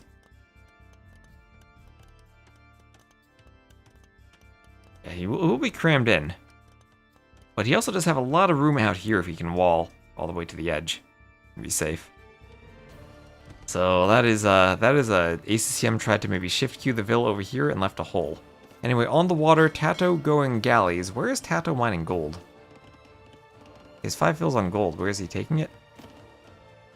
Oh, the 4 gold here. We're just looking at it. It was so far from his base, it didn't actually register in my mind that he was actually mining gold there. Yeah, there he is. And ACCM, don't know if he's actually scouted that. The house is there, but it's outside his walls. Maybe that ends up being a clandestine mining camp. Gonna check around lakes? Yep. Overall, the lakes kind of disrupt your positioning for the ACCM's TC, where he doesn't have that extra elephant where it would be on land, but you can use the lakes to know where there are fewer restrictions for other elephants or boars spawning. So galleys from both, usually what you see when docks are this far apart on Nomad.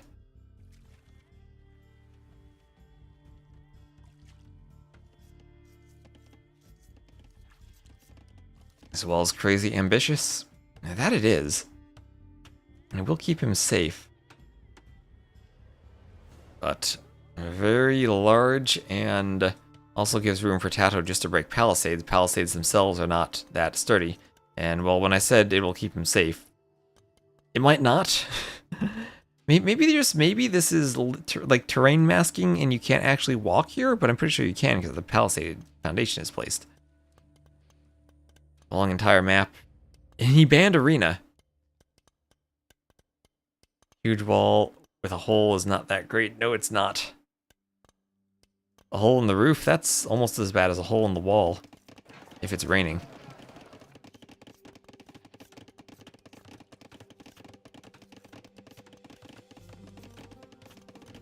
A lot of wood investment. Yeah, I guess the one thing though is he's not going on to stone, so he's going to play Spanish without conquistadors. Doesn't have much stone by his TC either. Yeah, not walled there. Stone all the way out there. Actually doesn't have much of any stone on his map at all. So conquistador is not an option for him. Couple of demos. Tato. Doesn't really get a hit with the demos though. Tato just doing Tato things. So what Tato's thinking is if he puts demos in this dock, ACCM won't dare sail around because the demo will just pop out. So kind of acting as a gate.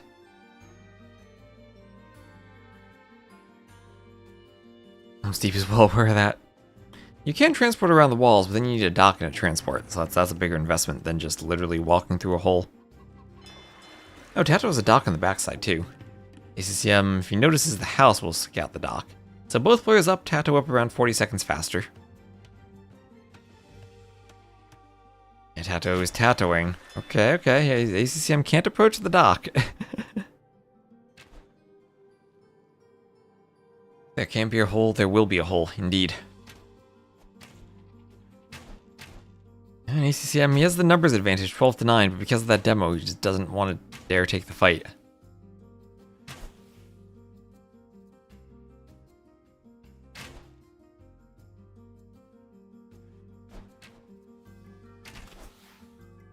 Trying to get some arrow volleys on the galleys. But a nice micro from Tato just to stay back. Pull the dock location too. Oh, yeah, there might be a hole down there. I don't know if the reeds block that off. You're right, there might be a hole down there. I don't know how this terrain on Nomad works when it's masked.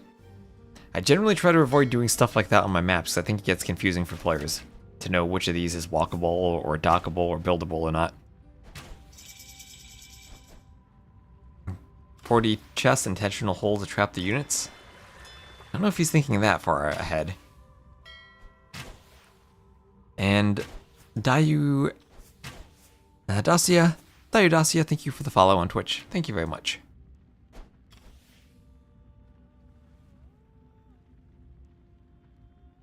Sneak archers. Where are the archers? I don't see any archers. I see spears and a monk though.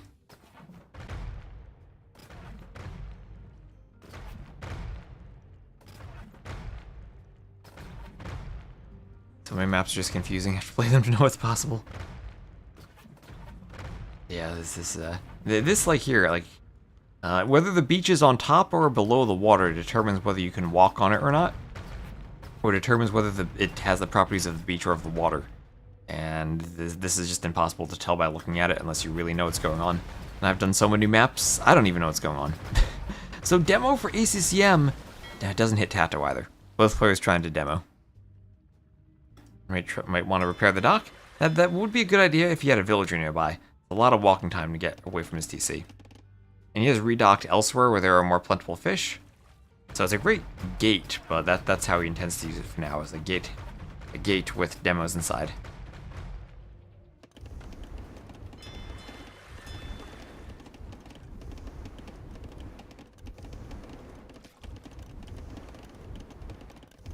Tato also has vision of the holes with that outpost. He definitely can see the hole. Oh, wait, ACCM can see the hole too. He's guarding the hole with a spear. Guarding the hole with a spear. Oh, you should know about it at least then. Yeah, so, yeah, ACCM still no vills on stone, just doing 1, 2 TCs. This TC on stone. but he's not going to open conks. Tato doing his third TC just now, so we'll be slightly faster. As a whole, is a goal.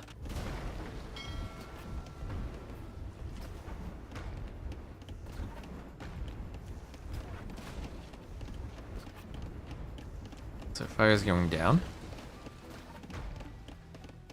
It is a gate and demo. He's not going to waste the demo. Not going to waste the demo on one. Oh, okay, he is. I was going to say ACCM, he's just going to fire ship down the fire. He's not going to use a demo, but no, he uses it. So in the west, ACCM clearing the water, and he's now going to have a path with those galleys towards Tato's fish. And since there is the landlock, the fish can't run forever. And Turks for the spears. Well, Spanish have other options, definitely. They have missionaries, monks, paladins.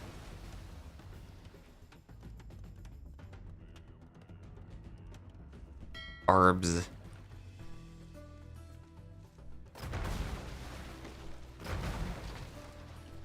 Tato has a lot more map. I think he should be more aggressive on land. No, he was aggressive with the walls, right? Try to get forward walls. Well, that's what happens when you wall. You give up some map control. And are these war galleys going to snipe the fish? No, they're not. One fire from Tato able to defend, and his fish survive.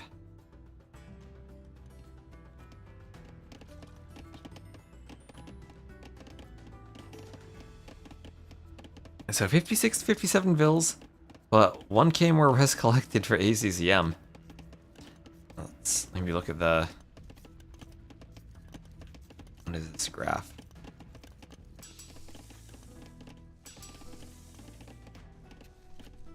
There we go. Eco score. And yeah, ever since they transitioned to castle, really pulling ahead. Ship is powerful. So ACCM going to take this dock and hopefully prevent anything from getting through that extra hole he might have in the wall. This castle will create its own hole, going up for Tato in the middle. Up like flies to a single fire galley.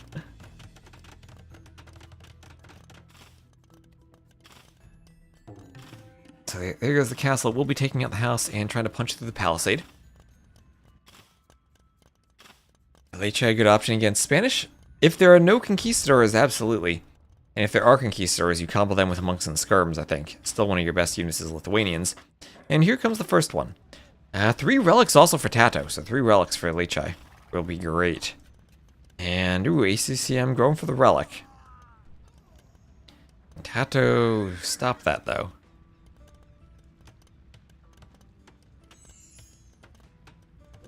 Oh, he can. No conversion in. And he's forward with a Vil on the outpost. And now that will be a 4th relic for Tato as... Oh, no, don't make a traffic jam on the wall. It's going to cause the monk to pathfind somewhere else. Tatty. The monk's not going to make it through. He's going to get stuck. Will we go around this hole? Can we confirm there's a hole here now? Remember, the spear was on it earlier. Where's the monk going? I mean, the spear was... Are the reeds blocking it? What is going on? Tato, oh no, more Vils. What is that TC gather point? He wants to get the monk home, but he can't. He's blocking it. You Lithuanians, you need that monk. And so sure, there we go. Now he's through. Just to let the castle get the other palisade. And now he's through.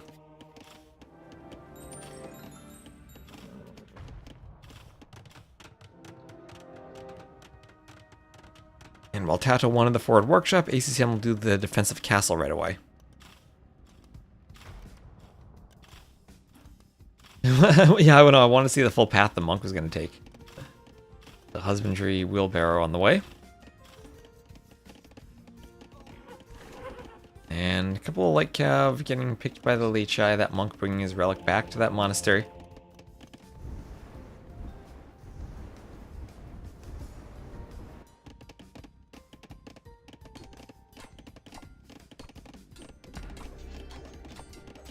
Leche taking out an outpost like it were William Wallace. And Vil count slightly ahead for Tato. He will be doing hill forts. Okay, hill forts. Oh wait, he has a 4th TC. Tato on a 4th TC. There you go. 1, 2, 3, 4 TCs. So expect that build count to continue to pull ahead. Ballistics on the way.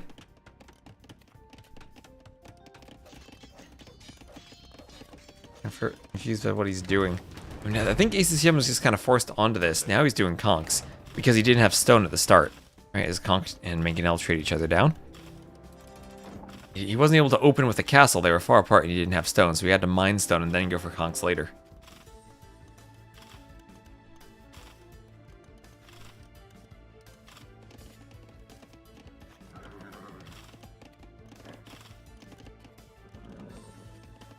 TC will get a couple of shots on the light cap. They keep running around. And on the side, that's a lot of fire. So ACCM score lead, he's up to Imp. He's up to Imp, and he has more res collected too.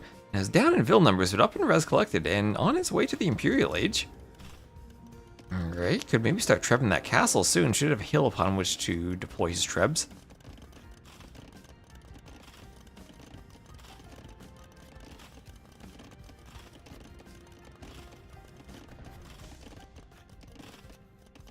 So Tato up to Imp, a bit slower though. And if he wants a second castle for a Trebor, he's going to run into Light Cav. A nice map awareness for ACCM to be right there. And with Conquistadors, if he could pick the monks, maybe stop this.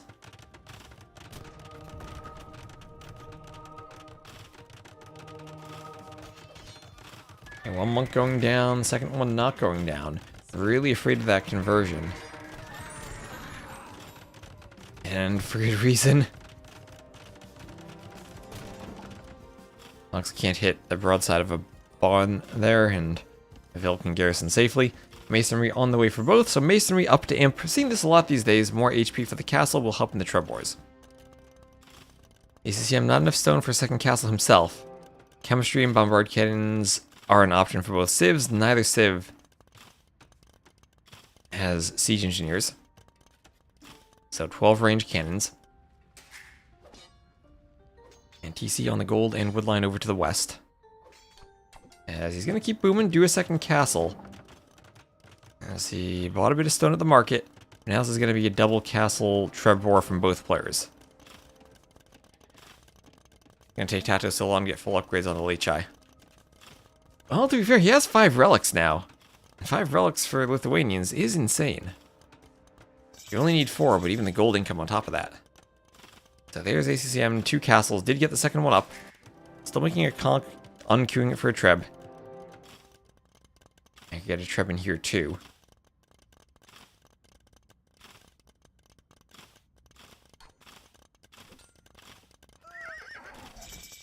Tato floating wood and gold. He'll need to turn the wood into farm soon. He doesn't really have the farming eco he wants for his unique unit.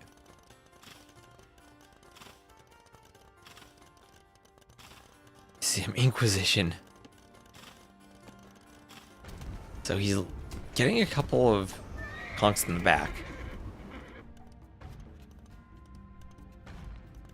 The Lechai will be forced away.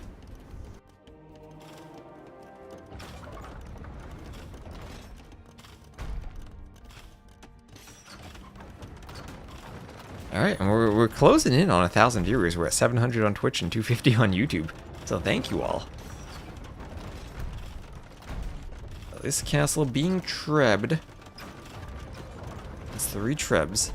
Do they get +4 attack in the blacksmith? No, they don't. They only get +1 and +2. But the relic stacks so that in total they get 2 more attack than any other civ does for the knight line. And then also for the latest line.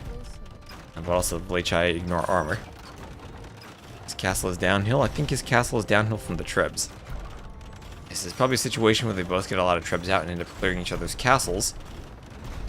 So 4 trebs should destroy a castle, but uphill with a lot of Vils. This can be repaired for a bit, and definitely a bit longer than ACCM can keep his up. Doing architecture and cavalier architecture, a bit more HP on the castle and makes the repairs cheaper, but it does go down.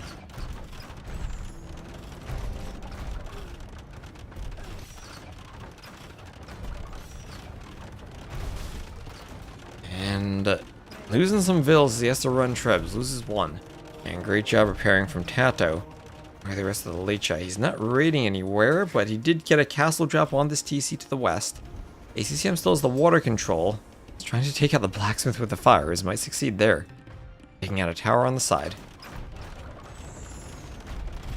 Does this castle reach the Trebs? No, like, Trebs are well behind, safe.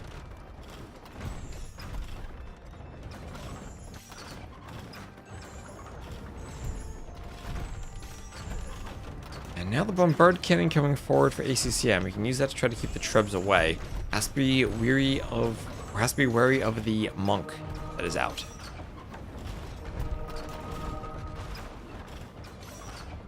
HI hiding in the castle to prevent being converted.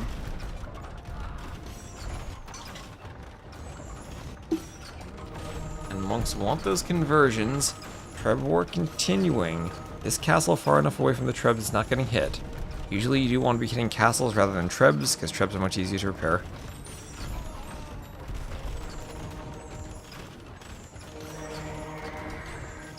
But before the Cavalier can get out, here come the Lechai. They'll pick the Trebs and the cannons if Tato pays attention.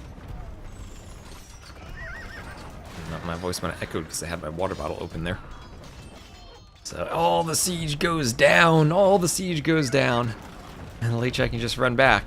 ACCM doesn't have the Cavalier numbers to pick the Trebs himself. At least he still has a castle up, but Tato taking the score lead and a good KD lead. And ACCM just gonna call it. He does not have any map control. Tried to harass from the water in the back, but did not work out. On the left, he had no gold. On the right, he was saturating gold. And we're left with nothing over here. So GG, hello Teutonic Knight Rush.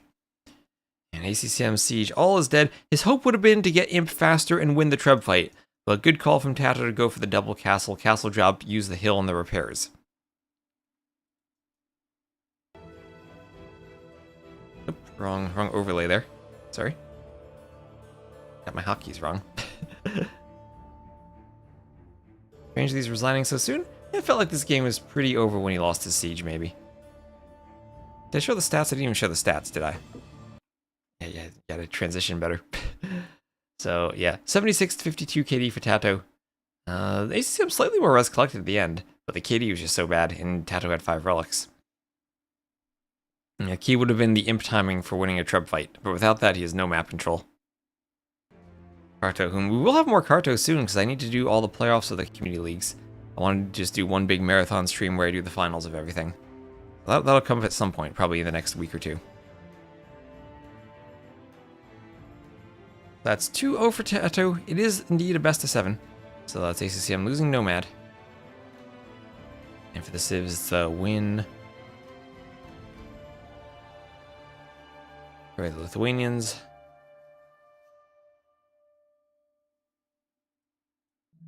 And a loss for the Spanish. Thank you, JJZ0H6 for the follow. Should one helps? I don't know if helps really help you there. I think it's more about the eco management up until that point.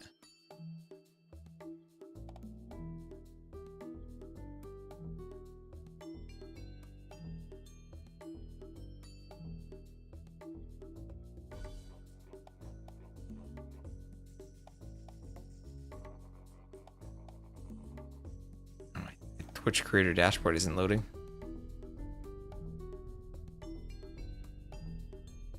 Yeah, the spectator dashboard still says the gold rush. Oh wait, no, it says gold rush. That's right. That is right.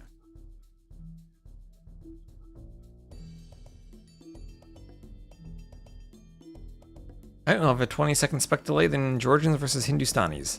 And for some reason, the Twitch ad page isn't loading, so I'm not going to be able to play them in between the games. Oh well. I like to keep them off as much as I can, but not always possible.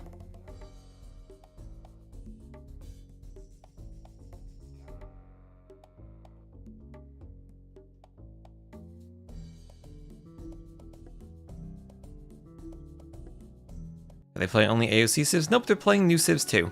But the maps are all maps that were present in AoC. So once again, I'll put Tato in the red and ACCM in the blue. Yeah. Click the UI. Use their colors from the first game. This is like a civ win for Hindus. So ACCM will be the blue Georgians to the northwest. and Tato, the red Hindustanis to the southeast. Imp Camel, Chautauqua Hand Cannoneer, probably pretty good against the Georgians. Relics on this map. Look at that, 2 relics spawning on this side next to ACCM. And he has a safe one there. But at least he's are in the middle, because Tato has 2 completely safe relics himself, unless he gets forwarded.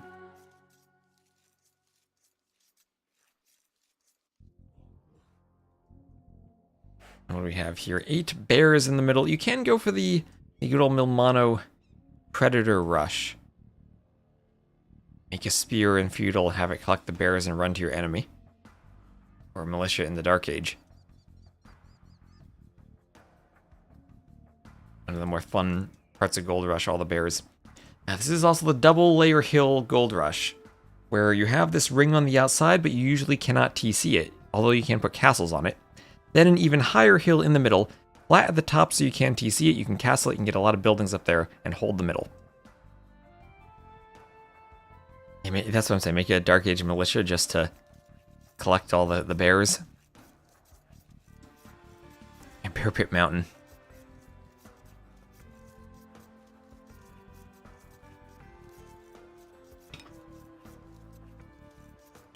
I think to his argument as the Gold Rush being boring. What is his argument? I don't know, that snowballs because the gold is in the middle? There's some truth to that, but I think it also gives you a bit of a different twist on the open maps where you can go for different strategies and different timings to take the middle.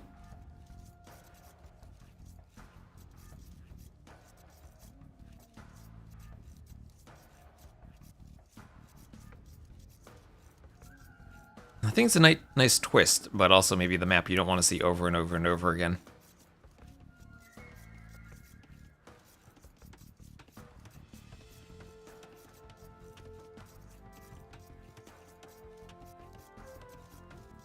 Center is important enough on normal maps.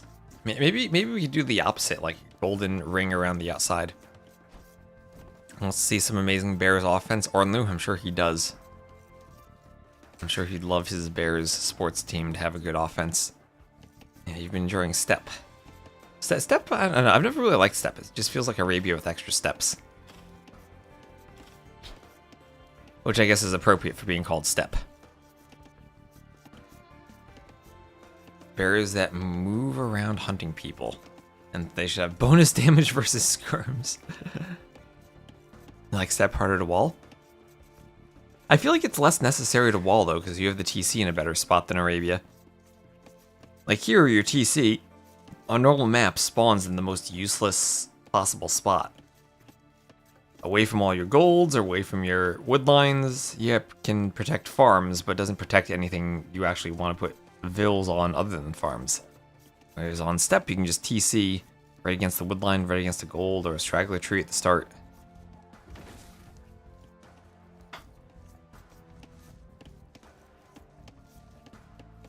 And then you're much safer.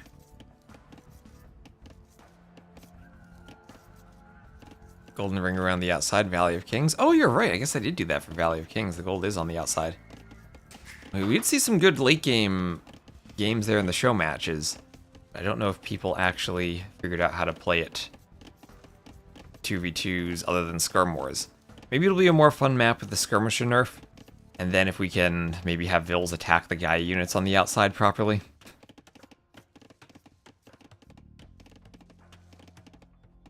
It's worse than TCing the useless spot, though. I guess that's true. Usually you just TC a straggler right away. But even then, I feel like the wood lines are not as far away from the middle of your base on Step, maybe? I don't know. I just feel like I always see Step very walled and defensive, even though you're still doing the Arabia builds. Gold Rush, anyway, you are very far apart from each other. Sometimes in AoC, you would just see the Drush FC on this map. Maybe you might even still maybe you might even still see a straight fast castle. That's hard. Still see straight fast castle. In Step you can wall relatively easily, yes.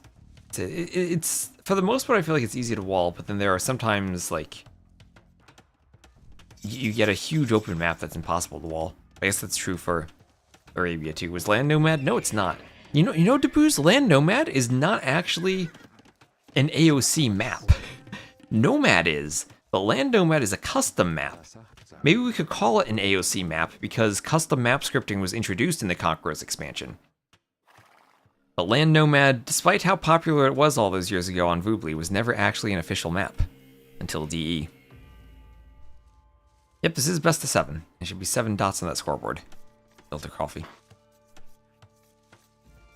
Oh, I think I missed a couple follows. Pato Crespo and Treadmill, thank you on Twitch for the follows. A couple minutes ago. Viper also a custom map player like Dave? Well, a custom map player, not a custom scenario. Ooh, the lame Tato showing no mercy to that pig. Viper more like Rusty M. Yeah, Land Nomad with the lumber camp first, those were the days. Miss AoC, at least somewhat knowing most of the 18 civs in the game instead of not having a clue about 50 of them. Yeah, first blood. That poor pig. Ooh, first actual blood. Tato retaliating against that scout from ACCM and getting the kill, knocking it down right on the ground at the front of his base. As Tato tries to wall up, he'll have a nice and easy wall against the edge of the map, but then the front of the TC.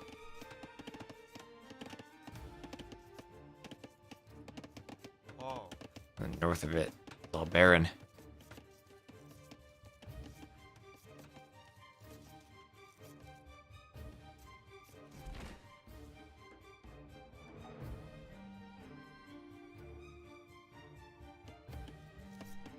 So this part will be a bit hard for Tato to defend if ACCM applies pressure. Archery range going up. Again, you're still really far away from each other, so it's hard to apply pressure early on. Sometimes you do see forward workshops, though. You miss AoK on the MSN zone, drop a tower behind the wood line. Help was mind-blowing in AoC, yeah. I name all the units every civ has access to, not with all 50 civs. I definitely cannot. What's unique about it, just uses the map pool of maps that were present in AoC. It is the 25th anniversary celebration of AoC.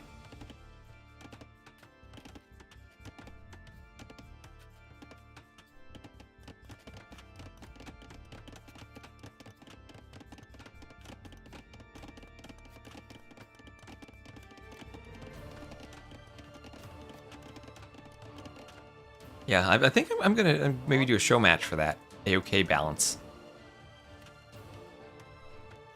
Yeah, Georgians and Hindustanis are not AoK civs, AoC civs. Hindustanis, at least, well, they're the reskinned Indians from the Forgotten, right? They're almost there.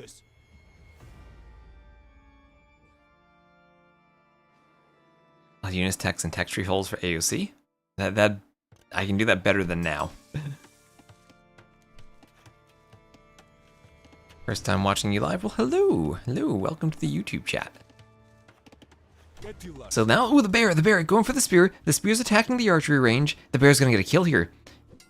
ACCM will try to hide the shame of that spear behind the range, but no, we see it. These outlines indicating to us, down it goes. The bear gets a kill. The bear gets the kill. What is this version? There's, I think, what is it? A total of 10 piles of gold? 11 groups of 5 then. Or 1, 2, 3, 4, 5. Yeah, 11 groups of 5 in the middle. So 55 total gold mines. So little gold in the middle. There's 40k gold, 44k gold in the middle. How much more do you want? It just spread out a bit more, I think, than in AoC. So Tato's still forward with a few scouts and spears wandering around.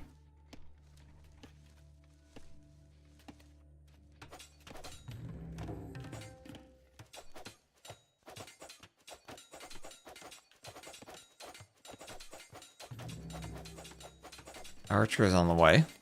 You'll understand how there's a castle drop on your TC before you have one.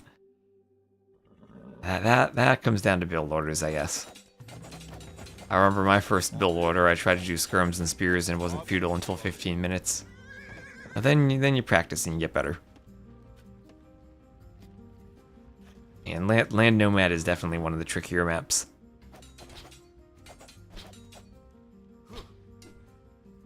So spears for Tato, those will force these scouts away from ACCM.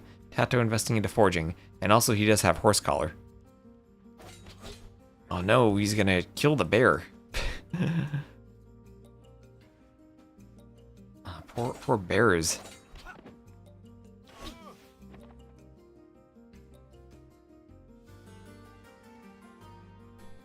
What was the usual pop limit during AoK? I believe it's 200, but I never actually played during AoK.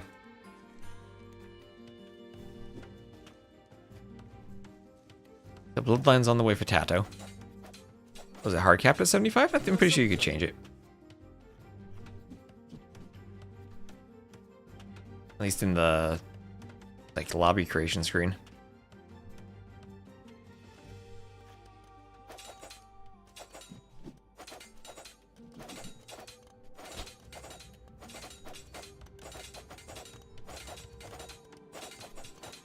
So Tato's still trying to break in. ACCM at least does have the score lead. And he is going to click up, so he will be the first one to click up. On the front, he's still applying pressure. Tato with a much larger military, though. 7 scouts, 8 archers, only scouts and skirms for ACCM, but we all know how great the skirmisher is. And double ranges, this could be Georgian cav archers. They do heal, so heal and cav will benefit there. I should make a classic command, I guess.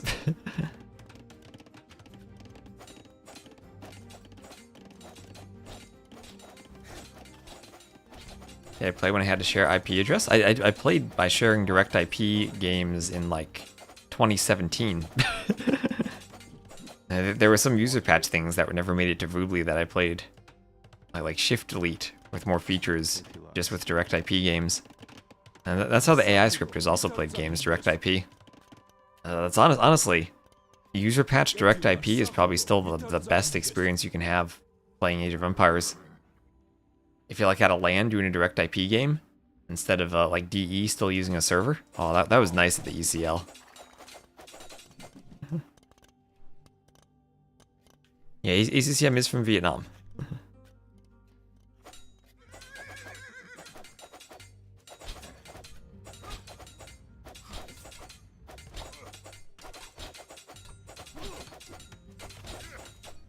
You hauled the desktop monitor and tower to your friend's house? Nice. So, breaking through the wall there. Tato not going to have anywhere to go, though. He will scout the double ranges.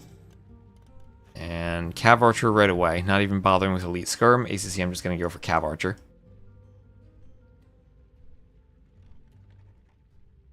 And hello, user. I think there's a user patch, but no admin patch. This is made by users. And it's higher quality than the HD edition. The official one.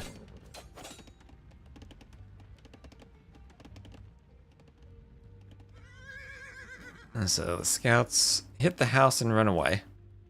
True AoC veterans. Oh, wait. There's a hole here. ACCM is not walled fully. That's a big forest, though. Tato probably won't find that. But there is a hole. There's a hole there. I was saying real AoC veterans remember Black Forest on Game Ranger. So lots of scouts and archers in the middle. ACCM just running around, going to do bloodlines, trying to amass and upgrade more cav archers. Tato will immediately do crossbow, so Hindustani crossbows will be, at least at the start, in number better than the Georgian cav archers. Individually, the cav archer, much better stats, especially when bloodlines comes in. It'll be 70 hit points to the 35 of the crossbows once that comes in. Yeah, so there you go. Bloodline, 70 hit points. So twice the HP of the crossbows, and with one more attack, just less range. So if they take a close fight, the cav archers will win the fight if they're in equal numbers. But the hard part for ACCM now will be getting to equal numbers. Because Tato has had that feudal age production into the crossbows to turn them into his castle age army, ACCM has not started the cav archers, of course. They're not available in feudal. And started pumping them only once he got to the castle age.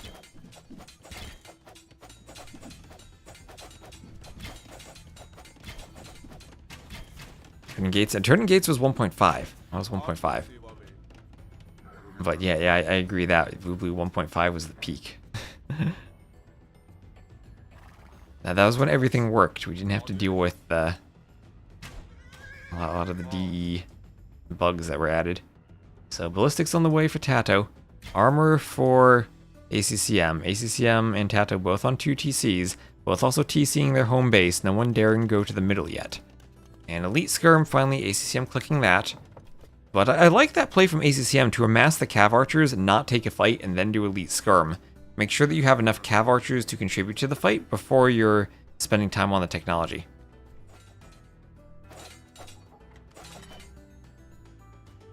Feudal Age Cav Archers, oh, that's the most 2025 Civ I can imagine. With the Cav Archer meta these days. That's how to bring Huns back. Give them feudal Cav Archers.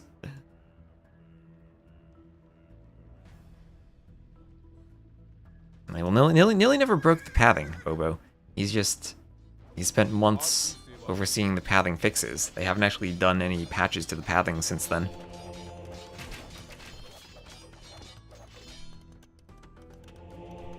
So ballistics on the way for ACCM.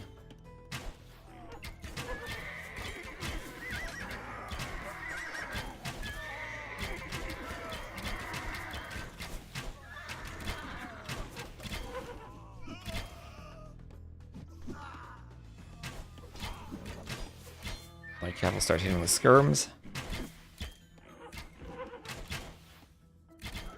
Light Cav going down. Tato losing some of his army. Skirm's there picking off the crossbows. That'll be real nice. Tato does have a camel out. Cav Archers will pick off the camel. The skirms come forward. And crossbows have a bit of a hill. The Cav Archers just too numerous now. And crossbows not there in time. Meanwhile, in the middle, ACCM going for a fortified church as the Georgians right in the middle. And with that, he will pick up 2 relics. And be able right away to defend the middle as he's going for a workshop. Vils can garrison inside of that church and use that garrison to fend off the crossbows and skirms. Can you garrison CA in the church? I believe the answer is no. I just gotta zoom out more at the top of the hill.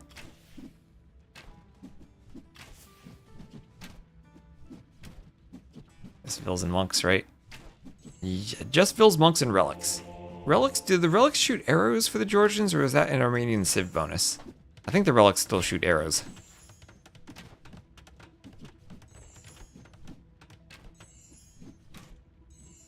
Cav Archer Scout. There was a Cav Archer Scout in the Realms mod. I've seen that before. Needs to heal those up. Well, he's Georgians, he'll auto heal.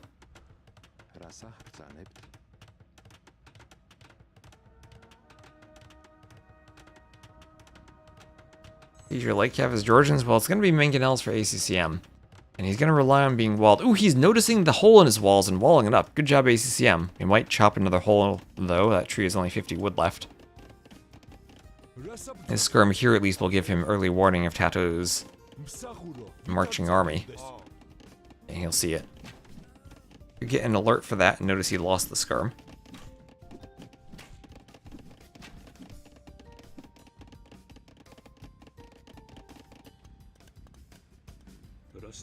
Monk down here going for relics, but Tato should be there to stop it.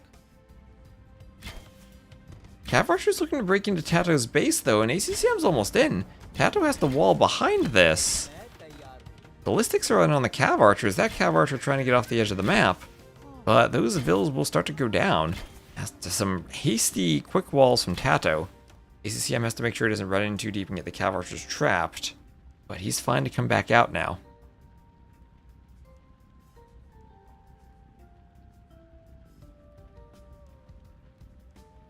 Why do they do the micro dance while killing zero army? Oh, they're worried about not taking kills themselves. Cav Archers will pick off camels, and his skirms take the Cav Archers.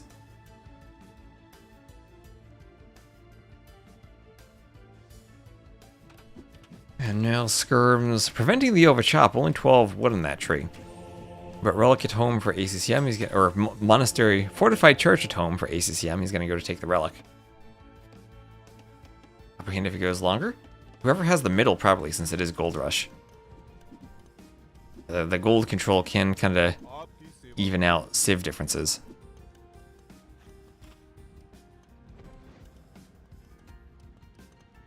Kills don't matter, style does. Well, it's more about avoiding kills, that's why they dance.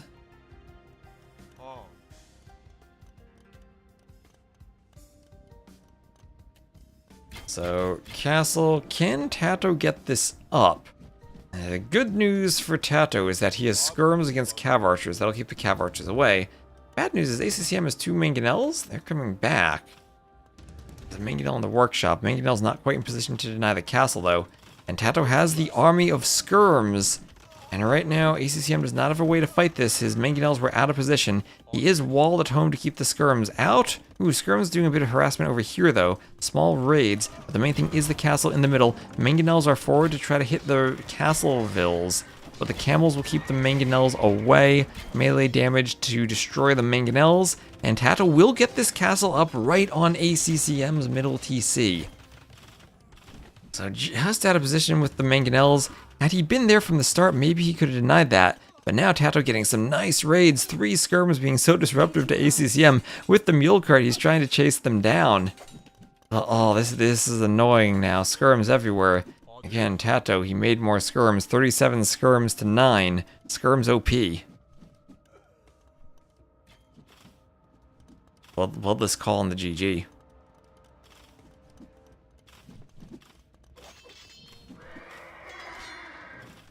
If you have the middle, you can go double gold comp. That you probably can. In Hindustanis, that's camel plus hand cannoneer in the long run. Also, gulams can be an answer and help out against all the range units. And hello, Panda. How are you doing, Panda? Hope you're having a lovely weekend.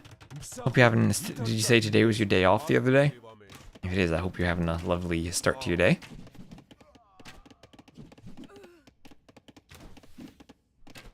And Imperial Age on the way for ACCM. Camels trying to break in through the wall. And skirms will hit the vills on the farm. ACCM will have to be careful that there's no re-wall behind this. Maybe delete the farm and do a couple houses. So Skirm War, if ACCM's up to Imp, he can do the Imp upgrades on the Skirms, but that for him is Bracer Chemistry, doesn't have the armor.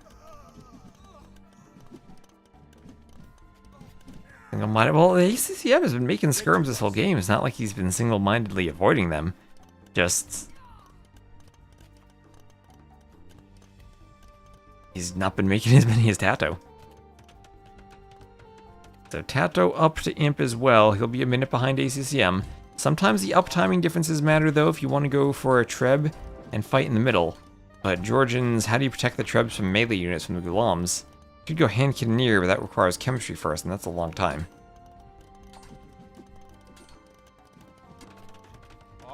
Yeah, Tato's been skirmishing very effectively.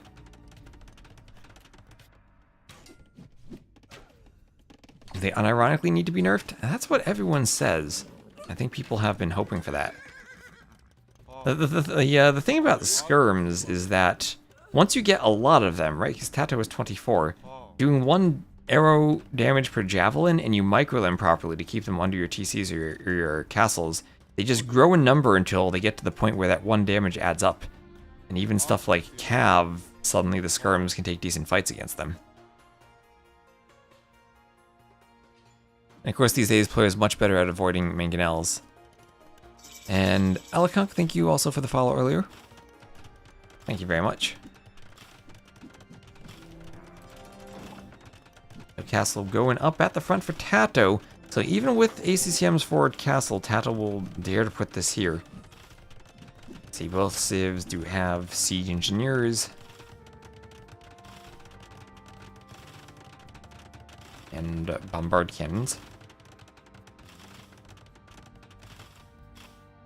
Yeah, the imp advantage is for ACCM, but not the castle positioning since he is downhill. And Tato will have done masonry now, or nope, didn't do masonry, canceled that for chemistry. And Trebs will be here. Skirm's tied to ballistic scorps. You don't always have ballistic scorps. Look at that Vil lead, 125 to 90 in favor of Tato. He's been booming behind this push very well. Cav archers have not been able to do much damage. Oh, he did fit a TC on this ring. Usually the hills are so narrow you can't do that, but he did fit it there. You guys are just skirms with boom boom javelins. And Tato going to quick wall. We'll keep this out. There's a hole there. Or maybe they're not. Ooh, and he's going to trap the Cav archers, kill them all with the camels.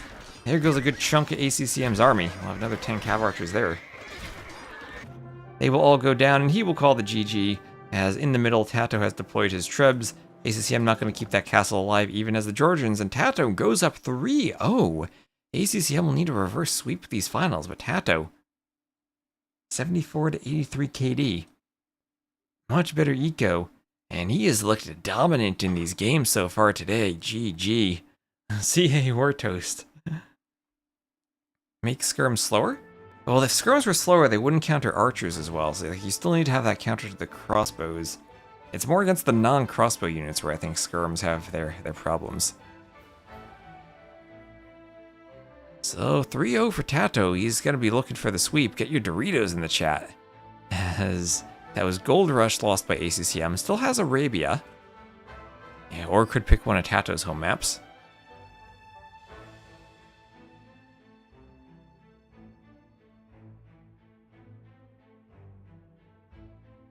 That's Georgians losing to the Hindustanis. That is Regicide Fortress. Yes, they're using... I talked to Ray, the tournament host. They're using TTL2 Regicide Fortress that I had made. Instead of the in-game fortress that's bugged right now and gives you 2 kings on Regicide. So Arabia will be the next map. I'll click that in the dashboard. We should be good to get going there. Looks like they're in the lobby now. Next map looks like they've picked Arabia.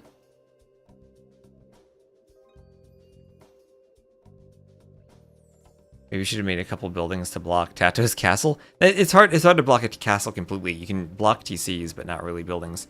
And thank you, Well on Bus, a letter away from Wheel on Bus for the follow. Thank you very much. He could pick Tato's maps, I believe. Usually that's how it works. You can pick your opponent's home maps if you want to play. But he's probably comfortable on Arabia, starting the attempted reverse sweep on Arabia.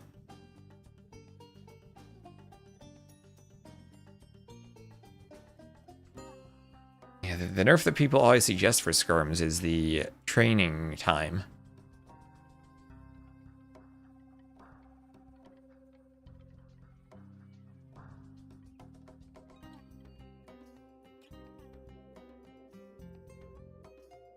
And looks like, did they launch? They did.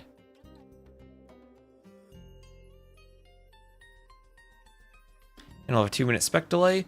And at the very least, ACCM will attempt his comeback with one of the most classic civs we can have, the Maya on Arabia.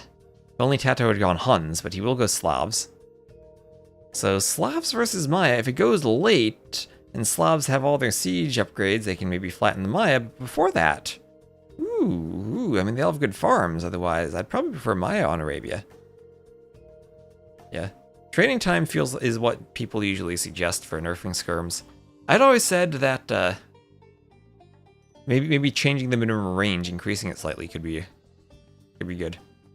What's the die floating over the way? It's because ACCM randomed the civ.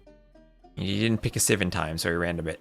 And thank you, Fun AO Mayor, for the follow. Welcome to the Twitch stream. Yeah, Bloodless likes the min-range idea. That way melee units at least kill them a bit more effectively, I think, and don't die to them as much. I think it'd be interesting to try that out. But outside of that, I think training time is probably the best idea. That way you don't have as many skirms, and you don't get to that mass where you still kill melee units with skirm numbers with 1 damage.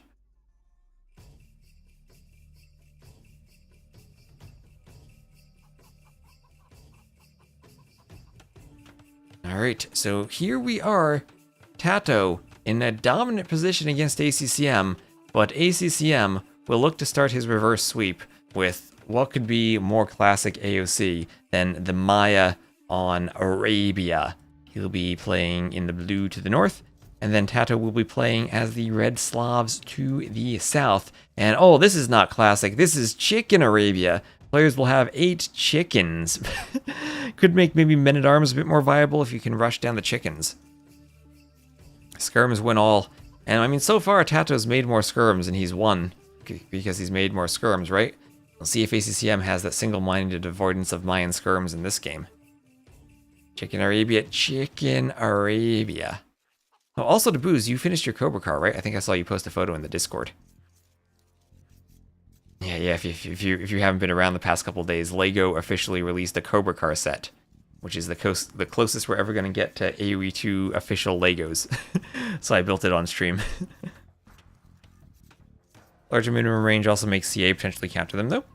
That's true, right? It also affects the... Well, so does any nerf to skirmishers, right? Like, reduced training time means that you have fewer skirms for countering the CA. And maybe with the mobility, it's harder to get skirms in all the different locations you need to counter CA. So, like, any change you make to skirms, right, does affect their balance against archers or CA too, which you kind of don't want to do. But I think minimum range is an interesting one that affects melee units more than archers. Although you could also have those situations like in Feudal, right? You have your group of archers and you just run right next to the skirms to attack them and fight them. So who knows how that would actually work, if that actually becomes viable then. Maybe one minimum range from skirms was a different balance back in the days when your monitor was smaller, and one range had a different meaning when you were zoomed in this close versus this far. Is the Lego employee in the chat? I wish they would sponsor me to do Cobra cars. It's missing a sticker though. The set was missing one of the stickers. I contacted them to try to get a replacement and haven't heard back yet.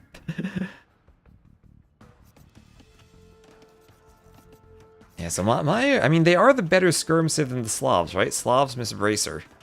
So if he continues the theme of skirms win, should be a good civ for ACCM. So he's not going to try to funnel the chickens. Would be a pretty far funnel. He's just going to mill the chickens. And not taking any gold yet. That would have been classic Drush FC plumes, but he's not that AoC. ACCM? You don't lose your Vil there. Okay, he does have looms. At least he has the Maya, so he can take a bit of a worse lore on the boar. And keep the Vil alive. Alright, 10 HP, that's all he needs. He did the mill and he accidentally shift queued his Vils to the TC. He needs to make sure they're staying on the chicken. Or maybe shift queued them to a sheep somewhere. Ooh, Tato going for the lame, trying to grab the geese, and he gets both of them. Oh, ACCM, don't shoot the scout on the... Ah, no. No. Lost the geese. Tato lost scout HP, but did a nice lame. On the other side, ACCM maybe himself trying to lame, but I don't think he's able to get under the TC. I don't see any corpses outside.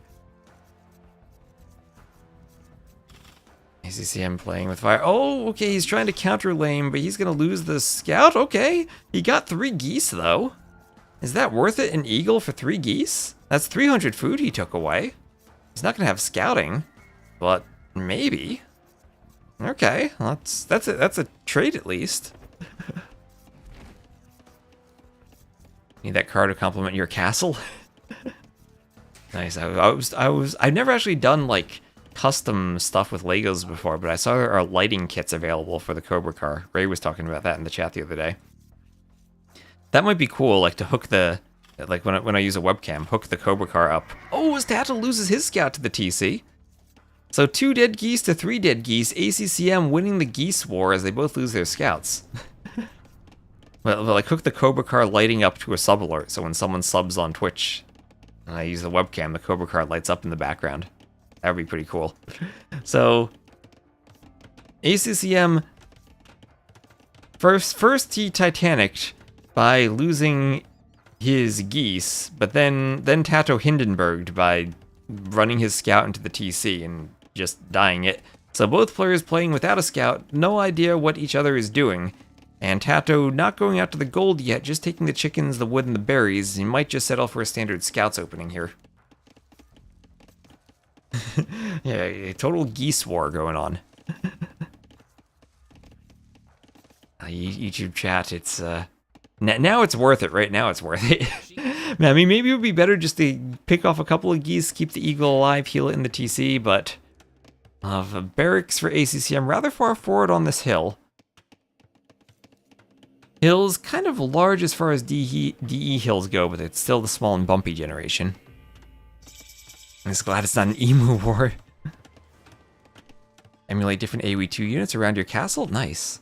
I've seen lots of AoE2 Legos on Reddit from the ideas page, but I've never seen it actually happen before. There's an archery range. And double bit axe on the way.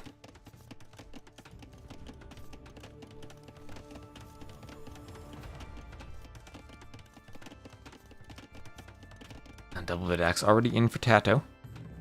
And range at the front for Tato. So not gonna go scouts, not mining gold. Is this pure skirms from Tato? Pure skirms against the Maya? Well, that could lead to a Castle Age transition with triple barracks eagles, which then maybe leads to Tato going Slav longswords to counter eagles. That could be a fun way for the game to play out. Yeah, skirms OP. Even against eagle warriors. So ACCM, he sees the range, he sees there's no one on gold, so he knows this is going to be skirms. So after one archer, maybe he just swaps the skirms himself. Oh, he's pumping more eagles. Maybe he just goes heavy on the eagles.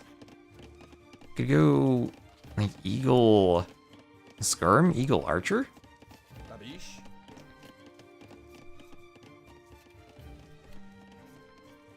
Your base in Valheim is the Teuton's castle.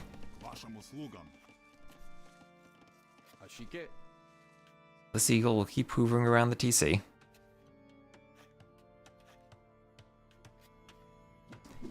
Skirms will try to take out the archer and the skirm over here. Archer goes down, eagle comes forward, chasing the skirms. Skirm coming forward too. Isn't the unique unit super good against the eagle? Yes, it is. But again, Slavs don't really want to go quick for the unique unit. Boyars are strong melee, but not quite the ranged mobile unit you'd expect from, like, the Ratha. Or even the organ gun or the Hussite wagon. That's a bit easier to just go for that 1 TC unique unit play. Late game Boyars will be great against eagles. That is true, though. Does open up, the Maya do have halbs, so it doesn't open up the possibility of a halb or a pike counter to the Boyars. Yeah, and there is men-at-arms, so Tato, he's doing men-at-arms. He's gonna go for the man-at-arms counter to the eagles.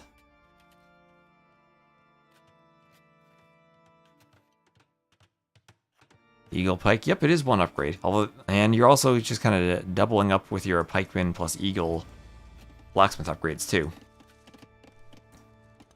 So where are those men-at-arms, Tato? There we go. Trying to teach ACCM a lesson with those new men-at-arms.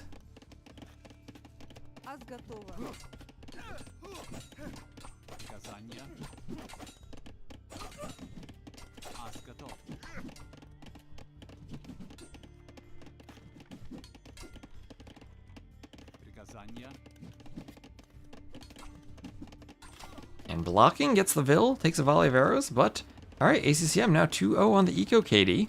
And he is walled at home, more skirms.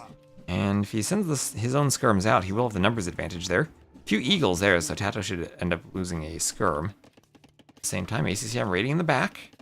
Tato trying to do farms on the mill, but farms on the mill while he's being raided. That is daring from him.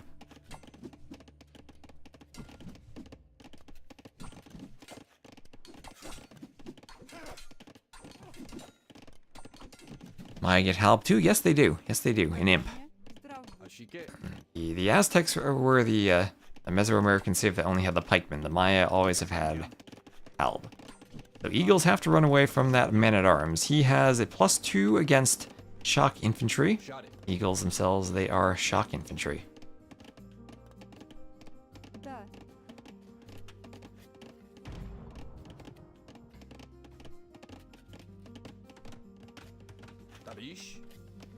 Yeah, Tato went with men-at-arms forward, but ACCM walling up. He's doing a market. He has a hole, and he's gonna have to tower the gold. Might need to quick wall with houses in front of that. Yeah, that stops men-at-arms from camping the base of the tower. Also stops skirms from doing that. Tower hitting the skirms.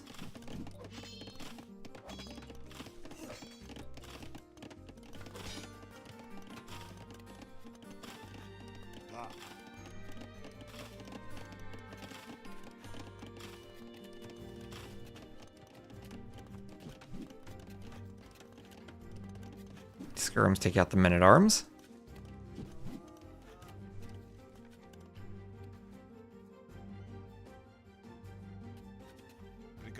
Lost because of pathing.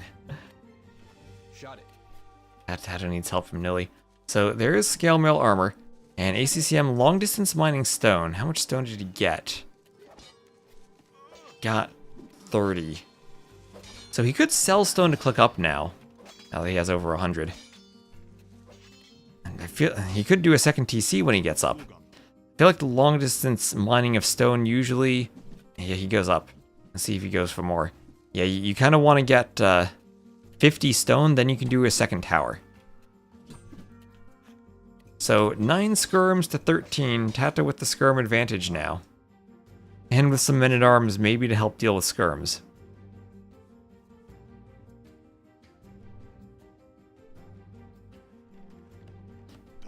And Slavs, they get free Gambesins if I recall. That's in their tech tree. Yeah, free for the Slavs it says. And free arson.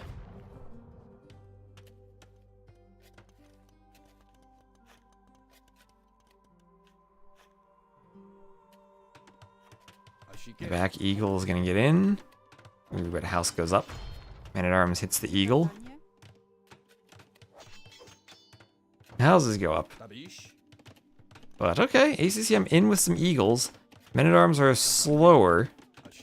0.96 speed to 1.1. And also Tato's still stuck feudal. Eagles can hoover around, maybe get squires. And Tato's still not in. ACCM might need to be creative with how he walls his wood line now. Might need 4 or 5 houses to keep the men-at-arms out. Oh, he's gonna go for the market wall. Alright, market wall. And try to just keep the men-at-arms out. Just gets it up in time. And over 2 minutes faster to the castle age. So what does he do here? Double barracks, and that looks like it'll be double barracks eagles. 135 stone if he wants a TC or another tower, or even if he just wants to sell. And it will be triple barracks eagles. And as I said, Tato will probably be going long swords against the triple barracks eagles. If ACCM has to keep hoovering around this base, still trying to find damage to the eagles, but Eagle Warrior and Squire is on the way. That'll make them much faster, and both those upgrades will help them run and get distance from the men-at-arms, where maybe they can pick vills more. Triple barracks domination. Well, he's going for the eagle upgrades rather than the skirm upgrades. And he just has to make sure he doesn't have that single-minded avoidance of Maya skirms.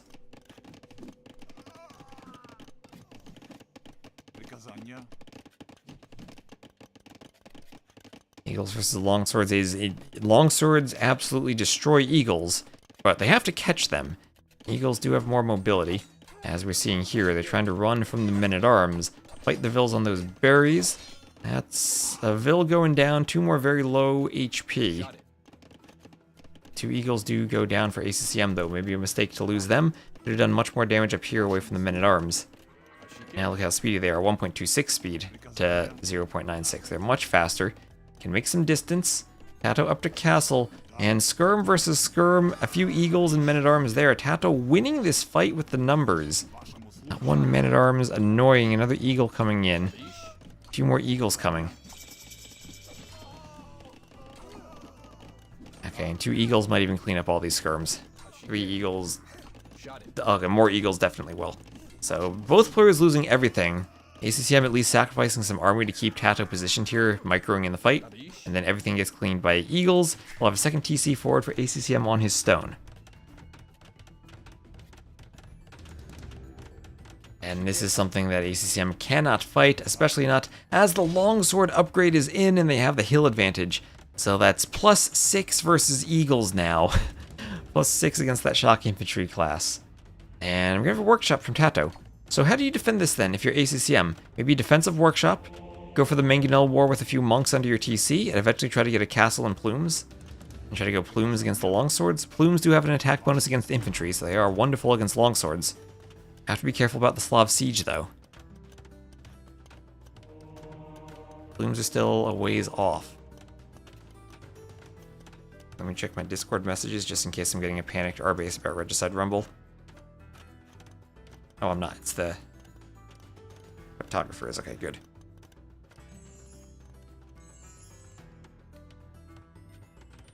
Eagles will hit the gate. They're going to look to break in. Wheelbarrow on the way, and Bowsaw on the way too. Eagles trying to break through the houses. How are Boyars nowadays? They're strong against melee units, but still expensive and you need a castle, so it's tough to get to them. And so ACC, I'm up by 10 Vils. Although Tato much better on the eco upgrades. And he's doing Wheelbarrow. And yes, Tato has to be careful here. Does not want to let the Eagles in through that house. He's going to go repair. He's got to do a lot of repairing now. A lot of rewalling. Ooh, longsword coming over. ACCM needs to notice this. Oh, look at that guy go. Well, he's got multiple attack animations. He's got a stab and a whack. Look at that. Stab, stab, whack. Is that 2 stabs and a whack? Oh, he goes down. Shot it.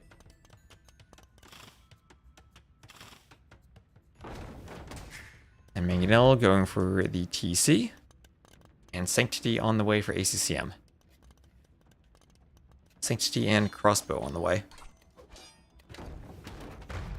Hill advantage, if you're on top of a hill, you do 25% more damage when you attack, and you take 25% less damage if you get attacked. Just gotta be at a higher elevation. So, Crossbow on the way for ACCM.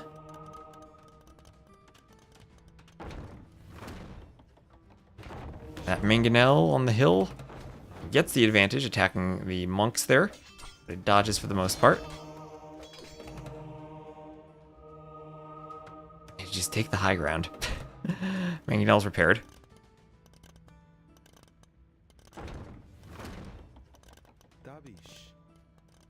Well, the one thing I have learned from watching Age of Empires also, you get enough skirms, you counter longswords. You force the longsword player to do gambesons and your armor. So what is that? Yeah, gambesons is free for the Slavs, and the armor would make them 1+3, so skirms would be doing 1 damage. But now skirms with Bodkin even would be good against longswords. But the triple Mangonel push has me a bit scared for ACCM. He is up by 12 Vils. Has a second range in the back trying to go crossbows against the longswords now. That's going to be crossbow Mangonel against longsword Mangonel. And that is a good number of longswords. They are kind of weak though. Longswords themselves are pretty weak. House goes down, longswords might just try to take out that house. Even if everything has a hill bonus. Okay, ACCM repositioning his castle. For a second I thought Mangonels might have one-shot it.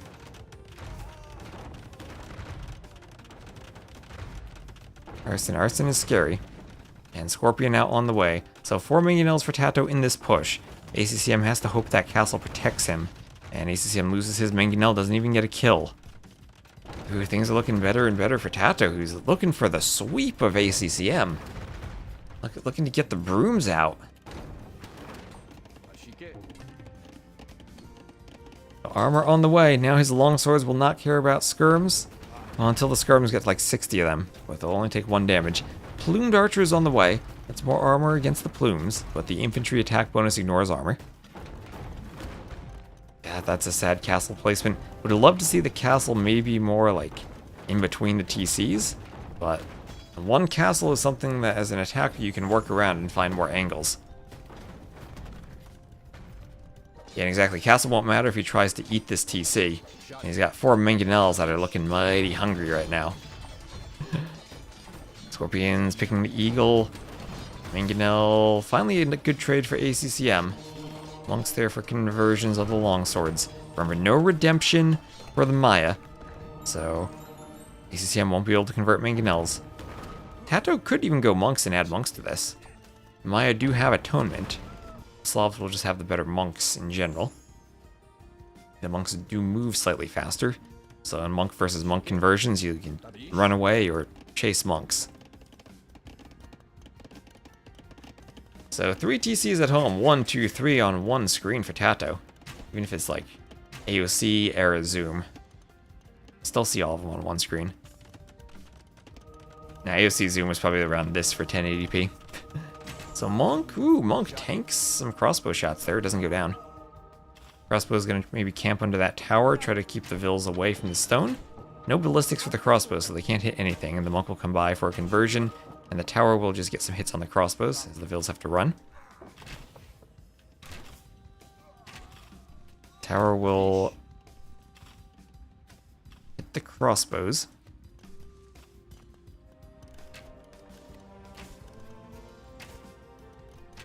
And ballistics on the way for Tato. At the front, Mangonel's besieging the TC. Not enough room for them on top of a hill, though, to get a hill bonus. They will be on level ground. Yeah, shooting over a hill does not affect anything. And it just depends on where you're standing. So ACCM will take out one Mangonel. Nicely done. Tato has to run away. Crossbows and a plume might get a second. Not quite. Mangonel shot gets another one. ACCM, despite all of this, has maintained a Vil lead. Longsword gets converted, and now maybe he's holding, as Tato himself wants a fourth TC. He'll be down here on another wood line, trying to secure more wood for himself. He has chopped all the wood in the back, just a fraction of a tree left. Then the wood and the berries are all gone, so he has to be expanding. And this wood line won't last much longer either, with 2 TCs worth of Vils on it. Another forward workshop, but some plumed archer numbers now climbing for the Maya, and they are so fast and so speedy they can out-micro the siege, even in the days of AoC lag.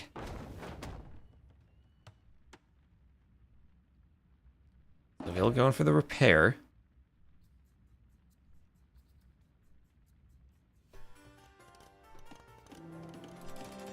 And that's now 2 castles up for ACCM.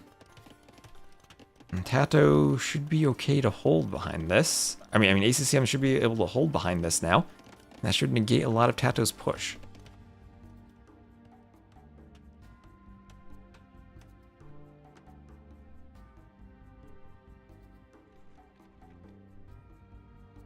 Oddly AoCing. Well, that's what this tournament is, and we have the Maya. Thinking when Slav farms kick in, he'll be okay. He is up by 1k res collected. Res are similar, and Imperial Age on the way, so he will be up first. 22 to 19, so he's ahead slightly in military.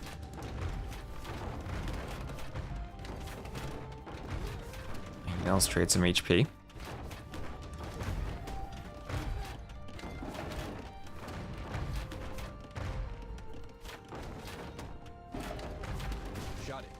Plumes take out the Scorpion. ACCM could buy his way up. That he could do. Ooh, nice shot from the Mangonel from Tato. Forward workshop will be taken out. Eagle now for ACCM. Then you got a big decision as you buy your way up. He's going to be 2 minutes slower. What does he do when he gets up? Does he go plumes? Does he go eagles? Eagles could die to boyars and longswords, but then plumes could die to siege. Maybe the siege is less mobile for Tato and could lead you to doing plumes. Maybe you try to do both.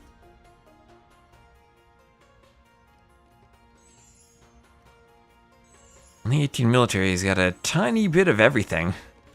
Converted longsword, mangonels, monks, eagles, crossbows, plumes. And there is detonates for the cheaper Slav castles. Okay, Tato doing a forward castle drop on a hill, but ACCM doing a sneaky side castle drop on a hill, even making sure to wall on the Vils. Surely skirms are the answers to everything. And oh, ACCM, he's not going to fight though. He's going to see Tato reach his imp, and as soon as Tato reaches imp, he will call the GG, even ACCM seeing that he doesn't have a way out of this. So congratulations to Tato. Sweep of ACCM. That's impressive for Tato. Tato's looking like he's in great shape nowadays. So great tournament performance for Tato. 4-0 over ACCM. 76 to 51 KD. Won all of ACCM's home map picks. And GG. Very impressive. Thank you also, Jago B8 for the follow earlier. Not a 4K score difference anymore. Just a a timely resign from ACCM. He sees the difference. He knows that the imp timing is going to be horrible for him. Castle first, but couldn't really get the plumes out in time. And just, I think as I said, as soon as I saw the range opening, skirms into Men-at-Arms longswords were a nice transition for Tato. He pulled that off, and ACCM couldn't quite counter it. The early castle pressure before the castle could go up, before the mangonels could come out. An early GG? I don't know about that. Is Tato top 5? Certainly in the running for number 5, I think. Probably Haralirio Viper still top 4. But GG. Successful capture age not crashing today. I think I learned don't zoom out and it doesn't crash. So there we go. Update this one more time. Clean sweep for Tato there. Slavs, his very last picked Slavs over the Maya, maybe anticipating the Maya for Arabia, and had that longsword masterpiece planned right from the start. So GG's, and I will, I guess, maybe give one more shout out. Thank you to Ray200 for hosting this tournament. And again, I'm just going to shout out to the LAN he asked me to talk about.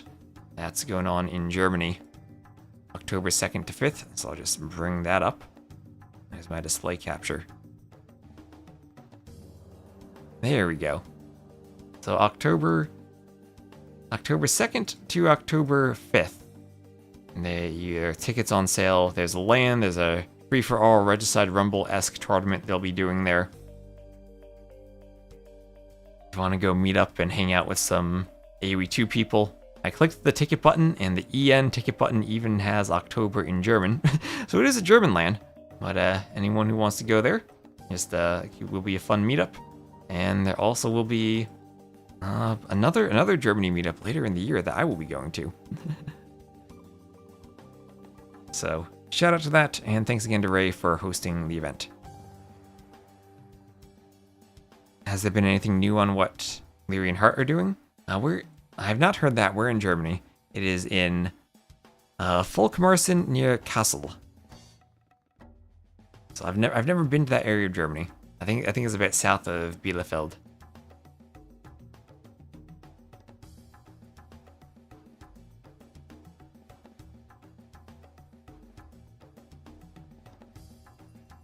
So, that'll be it for me for today. We're Raid T90. Thank you all for watching. I had a fun stream casting all of this. And I'll end on YouTube first. So, yeah, in Volkmarsen in Germany. In very central Germany. So, goodbye to YouTube and soon goodbye to Twitch. I'm going to go Raid T90. He's doing Regicide Rumble. It's the final day. I do know Bielefeld, yes. So, goodbye first to YouTube.